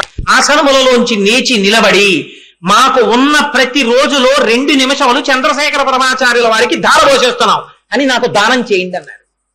అందరూ లేచి 2 నిమిషములు పరమాచార్యుల వారికి దానం చేస్తున్నాం అన్నారు. ఇప్పుడు మీది కాదు కదా 2 నిమిషాలు, నాది. అందుకని నేను చెప్పినట్టు మీరు వినియోగించండి. 2 నిమిషములు ప్రతిరోజు భగవన్నామము చెప్పుటకు తప్ప వేరొక దానికి ఉపయోగించకండి. మీరు ప్రయాణంలో ఉండండి, కూర్చోండి, నించోండి, ఏం చేస్తుండండి, ఒక్కసారి వాచి చూడండి. 10:10 అయింది. 10:12 వరకు ఇవాళ 2 నిమిషాలు నేను చేసిన దానపు సమయాన్ని పరమాచార్యులు వారు చెప్పిన ప్రయోజనానికి వాడుతున్నాను. అది 2 నిమిషాలు భగవన్నామం తప్ప వేరొకటి ఉండకూడదు. అది మీ ఇష్టం, ఏ స్వరూపం కానివ్వండి, ఏ నామం కానివ్వండి. There were no controversies. పరమాచార్యుల వారు ఎప్పుడూ కాంట్రవర్సీస్ లోకి వెళ్ళలేదు. భగవన్నామం చెప్పుకోండి. ఎన్ని కోట్ల మంది ఈ జాతిలో ఉద్ధరింపబడిపోయి ఉంటారండి ఆ మాటకి. ఎంతమందిని రోజుకి 2 నిమిషాలు భగవన్నామానికి పరమాచార్యులు వారు వెచ్చింపచేశారు. ఇది గురువుల యొక్క స్థితి అంటే, ఇది కాషాయం అంటే. ఇలా పరమాచార్యుల వారు ఎంతమందిని ఉద్ధరించారో మహానుభావుడు. పెళ్లిళ్ల దగ్గర నుంచి, ఐశ్వర్యం దగ్గర నుంచి, జ్ఞానబోధ దగ్గర నుంచి, సన్యాస దీక్షల దగ్గర నుంచి ఎంతమందికి ఎన్ని ఇచ్చారో అశిధారావ్రతంగా తన సన్యాస ధర్మాన్ని తాను నిర్వర్తిస్తూ పీఠాధిపత్యాన్ని అంత జాగ్రత్తగా కాపాడుతూ 100 సంవత్సరముల వరకు శతాయుష్కులై పీఠాధిపత్యం అవిచ్ఛిన్నంగా పరంపరాగతంగా కొనసాగాలి కనుక జయేంద్ర సరస్వతి స్వామి వారిని శిష్యుడిగా స్వీకరించి, విజయేంద్ర సరస్వతి స్వామి వారిని శిష్యుడిగా స్వీకరించి, నడిచే దేవుడని పేర్గాంచి ఒకే సమయంలో భారతదేశంలో, దక్షిణ భారతదేశంలో, అందులో మనకి విచిత్రం ఏమిటో తెలుసా అండి? అయోధ్య, మధుర, మాయా, కాశీ, కాంచీ, అవంతిక, పురి, ద్వారవతీ చైవ సప్తైతే మోక్షదాయక అని 7 మోక్షపురాలు. అందులో 6 ఉత్తర భారతదేశంలో ఉంటే దక్షిణ భారతదేశంలో ఉన్నది ఒక్క కంచి పట్టణమే. అటువంటి కంచి పట్టణంలో ఉన్నటువంటి పీఠానికి ఆధిపత్యం వహించినటువంటి పరమాచార్యుల వారు ఎన్నడూ కూడా 100 సంవత్సరముల జీవితంలో ఒక్క క్షణంలో కూడా తన ధర్మాన్ని అతిక్రమించి ప్రవర్తించాల. తాను సన్యాసిగా ఉన్నారు కనుక సన్యాసి ధర్మాన్నే పాటించేవారు. తప్పితే మిన్ను విరిగి మీద పడిపోనివ్వండి. వైద్యులు వచ్చి చూశారు ఆయన శరీరాన్ని. చూసి అంతా చెక్ చేసిన తరువాత ఆ పీఠం వారి వంక చూసి చెప్పబోతుంటే పరమాచార్యులు వారు అన్నారు, మీరేం చెప్పబోతున్నారో నేను చెప్తాను, నన్ను ఒక్క 5 నిమిషాలు మాట్లాడినివ్వండి అన్నారు. ఏమిటి స్వామి అన్నారు. నా 2 ఊపిరితిత్తులలో ఒక ఊపిరితిత్తి చెడిపోయింది. నాకు లోపల పెద్ద అల్సర్ పుండు పుట్టింది. నేను వేళపట్టున తినను, వేళపట్టున నిద్రపోను. అందుకని నాకు పుండు పుట్టింది. నేను అన్ని రకములైన ఆహార పదార్థములు తినడాన్ని నా శరీరము అంగీకరించదు. వీటితో పాటుగా లోపల ఉండేటటువంటి ప్రేగులు అపారమైన ఆకలి వేసినప్పుడు ఆహారము తిననటువంటి కారణం చేత మడతలు పడిపోయాయి. ఈ మడతలు పడిపోయినటువంటి కారణం చేత నా ఉదరపు గోడలలో పోట్లు వస్తూ ఉంటాయి. అందుకని మీరు నేను వేళపట్టున ఆహారం తినాలని, ఎక్కువ విశ్రాంతి తీసుకోవాలని, ఎక్కువ తిరగకూడదని నాకు చెప్పబోతున్నారు. కానీ అలా చెప్పడానికని ప్రయత్నం చేస్తున్నటువంటి మీకు నా ధన్యవాదాలు. కానీ నేను సన్యాసిని, నేను కాషాయం కట్టుకున్నవాణ్ణి. నాకు ఈ శరీరం గురించి తాపత్రయం లేదు. ఇది పడిపోవచ్చు కాక, లోపల ఉన్న ఆత్మ నేను. అందుచేత దీని గురించి నేనే వెంపర్లాడిన నాడు దీని సుఖాన్ని కోరుకున్న నాడు ఇంకా నేను సన్యాసిని, దీని సుఖంతో నాకు ప్రమేయం లేదు. అందుచేత మీరు చెప్పిన నియమాలు నాకు వర్తించవు. వేళపట్టున నిద్రపోవడం, ఎక్కువ నిద్రపోతూ ఉండడం, తక్కువ మంచి ఆహారం తీసుకోవడం, మందులు వేసుకోవడం, వీటితో నాకు నిమిత్తం లేదు. చిత్రం ఏమిటో తెలుసా అండి, పరమాచార్యులు వారు మా ఇంటికి భిక్షకొస్తే బాగుండు అనుకునేవాటి ఒక పండితుడు పాపం. కానీ అంతమంది పెద్ద పెద్ద వాళ్ళందరూ పరమాచార్యులు వారు చుట్టూ తిరుగుతూ ఉంటారు, మా ఇంటికి వస్తారా ఆ పరమాచార్యులు వారు అని వారి దగ్గరికి వెళ్ళడం మానేసి వారు సమీప గ్రామంలోకి వస్తే ఇంట్లో పడుకున్నాడు. పడుకుంటే పరమాచార్యులు వారు రాత్రి 1 గంటకి మేనా వాళ్ళని లేపి శిష్యులు పల్లకీ మోసేవారు. తను నడిచన్నా వెళ్ళేవారు, శిష్యులన్నా పల్లకీలో తీసుకెళ్ళాలి. పల్లకీలో కూర్చుని వారి ఇంటి ముందుకు వెళ్లి పల్లకీ దింపండి అన్నారు. పల్లకీ పరదాలు పైకెత్తండి అన్నారు. లోపల నిద్రపోతున్నాడు గృహస్థు. పాపం లేపకండి, నిద్రాభంగం అవుతుంది. లేచి వచ్చి నన్ను చూస్తాడు కదా, నేను రావాలని కోరుకుంటున్నాడు. కొన్ని వేల మంది ఆయన రాక కోసం చూస్తున్నారు. ఈ లోపల ఉన్నటువంటి గృహస్థుకి కల వచ్చింది తెల్లవారకట్ట. పరమాచార్యుల వారు మేనాలో తన ఇంటికి వచ్చినట్టు. ఏమిటి ఇలాంటి కల వచ్చిందని చెప్పి మంచం మీద లేచి కూర్చుని సంతోషపడిపోతున్నాడు. బయట ఏవో మాటలు వినపడుతున్నాయి. ఏమిటి మాటలని తలుపు తీశాడు. ఎదురుగుండా మేనాలో పరదా పైకెత్తి పరమాచార్యులు వారి ఇంటి సింహద్వారం వంక చూస్తున్నారు. నా కన్న తండ్రి, నా దైవమా, నువ్వు నడిచొచ్చి నా ఇంటి ముందు కూర్చున్నావా? లోపలికి రాకుండా పిలిస్తే తప్ప రాకూడదని సన్యాసికి నియమం ఉందని పీఠాధిపతివని అలా ఉండిపోయావా తండ్రి అని వచ్చి సాష్టాంగదండ ప్రమాణం చేసి కన్నుల వెంట నీరు కరిచాడు ఆయన. ఇది పరమాచార్యుల వారి అనుగ్రహం అంటే. ఎందరికి స్వప్నములలో సాక్షాత్కరించారో, ఎందరిని ఉద్ధరించారో మహానుభావుడు. వారి నోటి వెంట ఒక్కొక్క మాట వస్తే మహాపండితులకి సైతం అందకుండా పీఠముడులు పడిపోయినటువంటి శ్లోకాలకి వారు ఇలా కంటితో చూసేవారంతే. అలాగని ఎక్కువ మాట్లాడేవారు అనుకుంటున్నారేమో పరమాచార్యుల వారు.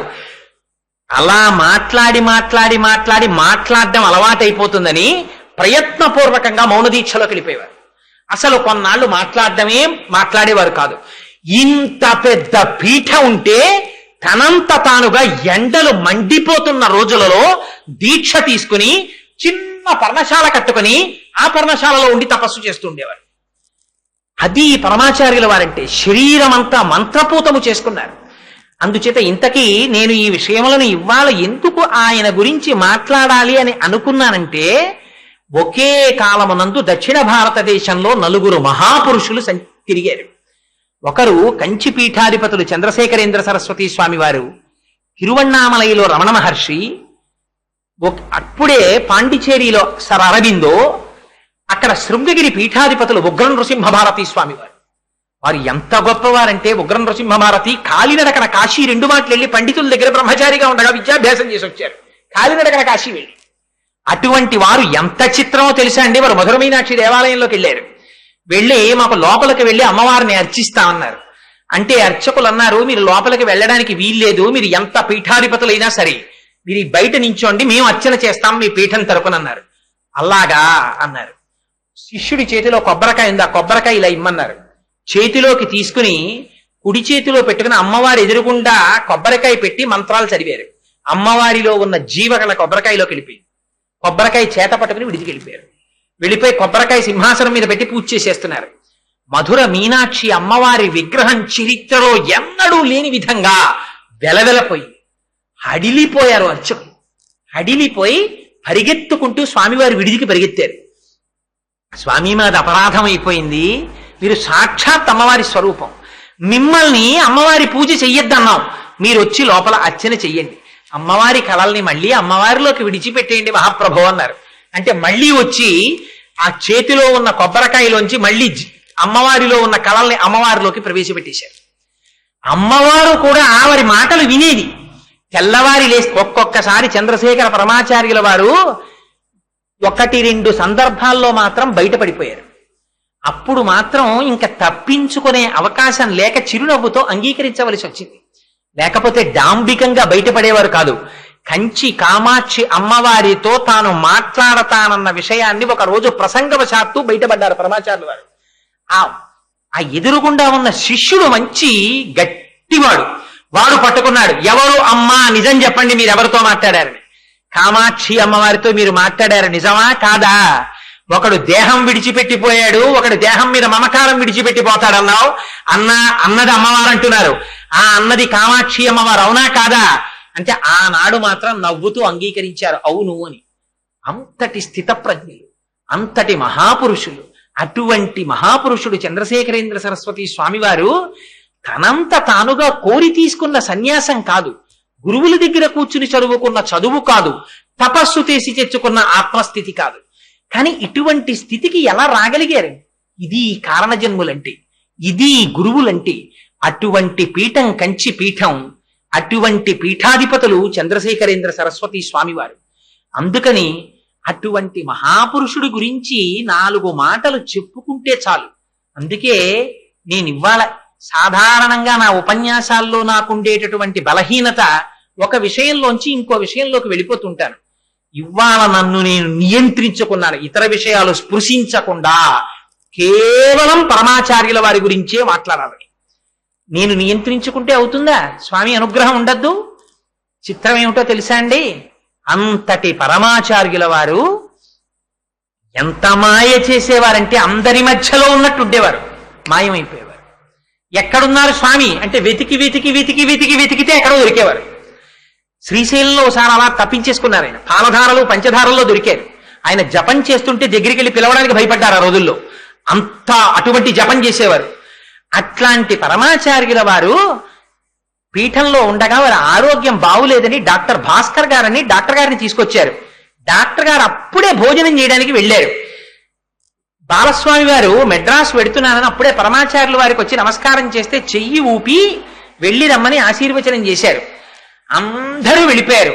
ఒక్క సేవకుడు మాత్రం పక్కనున్నాడు. అతన్ని కూడా వెళ్ళి కొద్దిగా మంచినీళ్లు పట్రా అని పంపించేశారు. ఆ సేవకుడు కూడా బయటికి వెళ్ళిపోయాడు. ఒక్కరే లోపల ఉన్నారు. ఎంత రహస్యం అంటే మళ్ళీ లోపలికి వచ్చేటప్పటికి పరమాచార్యుల వారి శరీరం ఒక్కటే, వారు వెళ్ళిపోయారు. ఆ వెళ్ళిపోయే రోజున మాత్రం తన తల్లి గారి చిత్రపటాన్ని తీసుకురమ్మని అడిగారు, మహాలక్ష్మమ్మ వారిది. అమ్మగారి చిత్రపటాన్ని తీసుకొచ్చి అక్కడ పెట్టండి అన్నారు. అక్కడ పెడితే అమ్మగారి యొక్క చిత్రపటం వంక అదే పనిగా చూశారు. ఎంత సన్యసించనివ్వండి, ఎంత మహాత్ముడు కానివ్వండి, ఈ జాతికి ఉన్న లక్షణం ఏమిటో తెలుసా అండి? అమ్మ పేరు చెప్తే మోకరిల్లేరు. చంద్రశేఖరేంద్ర సరస్వతి స్వామి వారి అంతటి వారు ఒకనాడు పండిత పరిషత్తులో ఉండగా పోస్ట్ మ్యాన్ టెలిగ్రామ్ పట్టుకొచ్చాడు. పట్టుకొస్తే ఏమిటా టెలిగ్రామ్ అని అడిగారు. అడిగితే టెలిగ్రామ్ విప్పి చదివారు. మా అమ్మగారు మరణించారన్న శోకము ప్రకటించకూడదు కనుక ఎంత గంభీరంగా అడిగారంటే, సన్యాసి తల్లి మరణిస్తే సన్యాసి ఏం చెయ్యాలో పండితులారా చెప్పండి అన్నారు. అందరికీ అర్థమైంది పరమాచార్యులు వారి తల్లి శరీరం విడిచిపెట్టారని. చెప్పారు. వెంటనే జలపాతం కింద స్నానం చేయడానికి వెళ్ళారు. వెళితే శిష్యులందరూ కూడా వెళ్ళి స్నానం చేశారు. ఏమిటి? ఆత్మస్థితిగతులై సన్యసించి పునర్జన్మని పొందినటువంటి పరమాచార్యుల వారు అమ్మగారి శరీరం విడిచిపెట్టారని తెలిస్తే అంత విచలితులయ్యారు. చిట్ట చివర తాను శరీరం విడిచిపెట్టే రోజున అమ్మగారి చిత్రపటాన్ని తెచ్చుకొని తదేకంగా చూశారు. ఎవ్వరూ పక్కన లేకుండా. స్వామి వివేకానందుడు కూడా అంతే కదండి, అంత రహస్యంగానూ విడిచిపెట్టారు. ఆఖరికి పంచాంగం తెప్పించుకొని దాని కింద తిథి ముహూర్తాన్ని కూడా అండర్లైన్ చేసి పక్కన ఎవ్వరూ లేకుండా చూసి కపాల భేదనం చేసుకుని ఆ పునరావృత్తి రహిత శాశ్వత శివ సాయుధ్య స్థితిని పొందేశారు. అనంతాత్మలో తాను కలిసిపోయారు. అలా పరమాచార్యుల వారు కూడా అంత రహస్యంగానే వెళ్ళిపోయారు. ఇంత చక్రవర్తి స్థితిని పొంది ఇంత పరివారం ఉన్నవారు ఎంత విచిత్రమో చూడండి. ఆ క్షణం వచ్చేసరికి ఏమిటో ఎవరి మానాన వాళ్ళు వెళ్ళిపోయారు. పక్కన ఎవ్వరూ లేకుండా ఉండరు అసలు. అలాంటిది ఒక్క సేవకుడిని కూడా పైకి పంపించేశారు. అతి రహస్యంగా వెళ్ళిపోయారు. అలా పువ్వులా వచ్చారు, పువ్వులా వెళ్ళిపోయారు. ఆయన కారణజన్ముడు అనడానికి ఇంకా ఇంతకన్నా దృష్టాంతం ఏమిటి? భగవానుడు అవతారమూర్తిగా వచ్చి రాక్షస సంహారం చేస్తాడు. కానీ ఒక గురుస్వరూపంగా వచ్చి, ఒక గురువు జ్ఞానమే ఇయ్యగలిగిన వాడు, మోక్షమే ఇప్పించగలిగిన వాడు, భౌతికమైన ఐశ్వర్యాన్ని కోరికల్ని తీర్చడం ఒక లెక్క. అందుకే ప్రతి ఇంటిలో ఉండవలసినటువంటి మూర్తులలో చంద్రశేఖరేంద్ర సరస్వతి స్వామివారి చిత్తరువు ఉండి తీరాలి. ఉండని ఇల్లు ఉండకూడదు. మీ ఇంటి గోడలు, మీ ఇంటి గోడలకి మీరు వేయించుకున్న పెయింటింగ్లు, మీ ఇంటీరియర్ డెకరేషన్లు, అది ఐశ్వర్యం కాదు. ఐశ్వర్యం అంటే ఏదైనా ఉంటే ఏదో తెలుసా అండి? మీ ఇంట్లో ఆదిశంకరాచార్యులు వారి చిత్తరువు, చంద్రశేఖరేంద్ర సరస్వతి స్వామి వారి చిత్తరువు ఉంటే మీ ఇంటికి మనవడొచ్చి తాతగారండి ఆయన ఎవరండి అని మీరు అడిగితే ఆ చంద్రశేఖరేంద్ర సరస్వతి స్వామి వారి గురించి 4 మాటలు చిన్నపిల్లవాడికి మీరు చెప్తే భావితరాలు కంచి పీఠానికి వెళ్లి నమస్కరించిన రోజున ఈ జాతి సంస్కృతి నిలబడుతుంది. పరమాచార్యుల వారు ఎక్కడికొచ్చినా పిల్లలందరినీ కూర్చోపెట్టి రామనామం రాయించేవారు. వెండి డాలర్లు ఇచ్చేవారు, బంగారు డాలర్లు ఇస్తుండేవారు. కాబట్టి నేను ఇలాంటి మాటలు చెప్పడానికి కావలసినంతటి స్థితిని పొందినవాడను కానే కాను అని నాకు తెలుసు. కానీ కేవలం ఆర్తితో మాత్రమే ఒక్క మాట చెప్తున్నాను. మనం అటువంటి సంస్కృతికి వారసులం. అందుకే పరమాచార్యుల వారు బహుశః అనుకుని ఉంటారు, ఒరే నిజంగా ఈ ప్రసంగానికి సంబంధించి ఎక్కడా అనౌన్స్మెంట్ లేదు, ఒక కరపత్రం వేయలేదు, ఒక దేవాలయంలో బోర్డు పెట్టలేదు. మొట్టమొదట నేను దొరగారు మాట్లాడుకుంటూ ఉండగా ఈ సంకల్పం ఉదయించింది. ఇది ఎక్కడ పెట్టాలనుకున్నాం? మా గోపి గారి ఇంట్లో అనుకున్నాం ముందు, కానీ వర్షాలు వచ్చాయి, లేకపోతే అక్కడ జరగవలసింది. అది అటు తిరిగి ఇటు తిరిగి అటు తిరిగి ఇటు తిరిగి హనుమ జయంతి తిథి నాడు అసుర సంధ్య వేళలో అటువంటి బ్రాహ్మీమూర్తులైనటువంటి రామకృష్ణ పరమహంస ఆశ్రమంలో కాకినాడలో ఓపెన్ ఎయిర్ లో నువ్వు పిలవడం ఏమిట్రా నా గురించి? యోగ్యులైన వాళ్ళందరూ వస్తారు, వచ్చి వింటారు. నువ్వు నిమిత్త మాత్రం, నువ్వు చెప్పడం ఏమిట్రా? వచ్చి కూర్చో చాలు. నా గురించి పలకాలని తాపత్రయ పడుతున్నావు కనుక నీలోకి నేనే ప్రవేశించి పలికిస్తానన్నారు పరమాచార్యుల వారు. పలికించారా లేదా? అయితే వారి గురించి నేను చెప్పగలవాడనా? అందుకని నేను అంత గొప్పవాడను కాకపోయినా ఒక్క మాట, ఇది మీ అందరి దగ్గర నేను కోరుకునేటటువంటి ఒక గొప్ప కోరిక అనుకోండి, మీ ఇంటికి వచ్చి నేను అర్థించినటువంటి అభ్యర్థన అనుకోండి. ప్రతి ఇంటిలో ఇంటీరియర్ డెకరేషన్ లో మీరు పెట్టుకునే అన్నిటితో పాటు మరిచిపోకుండా ఒక శంకర భగవత్పాదులు, ఒక చంద్రశేఖరేంద్ర సరస్వతిని, ఒక రామకృష్ణ పరమహంసని, ఒక వివేకానందుణ్ణి, ఇటువంటి వారిని మర్చిపోకండి. ఒక్క 6 ఫోటోలు మీరు ఇంట్లో పెట్టండి, వాళ్ళ పని వాళ్ళు చేసేస్తారు. మీరేం చెయ్యక్కర్లేదు. ఒకనాడు మీ అబ్బాయి అడుగుతాడు, ఒకనాడు మీ మనవడు అడుగుతాడు, ఒకనాడు మీ ఇంట్లో పనిచేసే పని మనిషి కూతురు అడుగుతుంది, ఎవరండి వాళ్ళు? రోజు అయ్యగారు స్నానం చేసి అక్కడ నమస్కారం పెడతారు, ఎవరండి అంటుంది. అంటే ఆనాడు మీ భార్య, మీ పిల్లలు వారా కంచి పీఠాధిపతులే చంద్రశేఖరేంద్ర సరస్వతి అని మహాపురుషులు అని ఒక్క 2 మాటలు చెప్పారనుకోండి, ఈ జాతికి కంచి పీఠానికి వెళ్ళడం అలవాటు అవుతుంది, కలకత్తా వెళ్ళడం అలవాటు అవుతుంది, రామకృష్ణ ఆశ్రమానికి వెళ్ళడం అలవాటు అవుతుంది. ఇది అలవాటైన నాడు అది భారతదేశానికి ఐశ్వర్యం, అది మన దేశపు సంస్కృతి. మన దేశపు సంస్కృతి బాహ్యమునందు ఐశ్వర్యము కాదు. అందుకని ఐశ్వర్యముతో పాటుగా ఆ సంస్కృతికి పట్టుకొమ్మగా ఈనాడు నేను చేసినటువంటి ఈ ఉపన్యాసం చేత 2 ఇళ్లల్లో పరమాచార్యుల వారి ఫోటో కనపడితే అంతకన్నా నా జీవితానికి ధన్యత వేరొకటి లేదు అని తెలియచేసుకుంటూ, ఇంతటి మహత్తరమైనటువంటి అవకాశాన్ని నాకిచ్చి ఇంత పరమ పవిత్రమైనటువంటి ప్రాంగణంలో వీడు శక్తివంతుడో కాడో వీడేం చెప్పగలడని కూడా చూడకుండా బ్రహ్మశ్రీ తిమ్మాజీరావు గారు లాంటి పెద్దలు కూర్చుని అయ్యో చెప్పబోయ్ అని వీడిని భుజం తట్టి ప్రోత్సహించకపోతే అయ్యో పాపం వీడు పిరికితనంతో చెప్పుకోకుండా భయపడిపోయి వెళ్ళిపోతాడేమోనని భుజం తట్టి 4 మాటలు చెప్పించి నన్ను కృతార్థుణ్ణి చేశారు. మీ అందరికీ ఈ మాట ఎందుకన్నానంటే, ఎక్కడా అడ్వర్టైజ్మెంట్ లేకపోయినా, ఎక్కడా మేము ఎవరికీ చెప్పకపోయినా ఇంతమంది వచ్చారంటే నాకు ఎంత ఆశ్చర్యంగా ఉందంటే, ఇప్పటికీ జాతికి గురువుల పట్ల, అటువంటి మహాపురుషుల పట్ల నిబద్ధత ఉంది. లేకపోతే ఇంతమంది ఒక చేతకాని వాడు మాట్లాడుతుంటే, ఆర్డర్ అయిపోతుంటే 9 అయిపోతుంటే కూర్చుని వింటున్నారంటే, ఎక్కడైనా ఎవరైనా వినడం లేదంటే అది పాత్ర దోషం తప్ప వింటున్న వాడి దోషం కాదు. అందుకని మీ అందరికీ మరొక్కసారి నా హృదయపూర్వకమైనటువంటి కృతజ్ఞతలు ఆవిష్కరిస్తూ మంగళాశాసనపరై మదాచార్య పురోగమై సర్వైశ్చ పూర్వైరాచార్యై సత్కృతాయాస్తు మంగళం. మంగళం కోసలేంద్రాయ మహనీయ గుణాత్మనే చక్రవర్తి తనూజాయ సర్వభౌమాయ మంగళం. ఉమా కాంతాయ కాంతాయ కామితార్థప్రదాయినే శ్రీగిరీశాయ దేవాయ మలినాథాయ మంగళం. కరచరణకృతం వా కర్మ వాక్కాయజం వా శ్రవణనైనజం వా మానసం వాపరాధం విహితం వా సర్వమేత్తక్షమస్వా శివ శివ కరుణాబ్ధే శ్రీమహాదేవ శంభో. సర్వం శ్రీ ఉమామహేశ్వర పరబ్రహ్మార్పణమస్తు.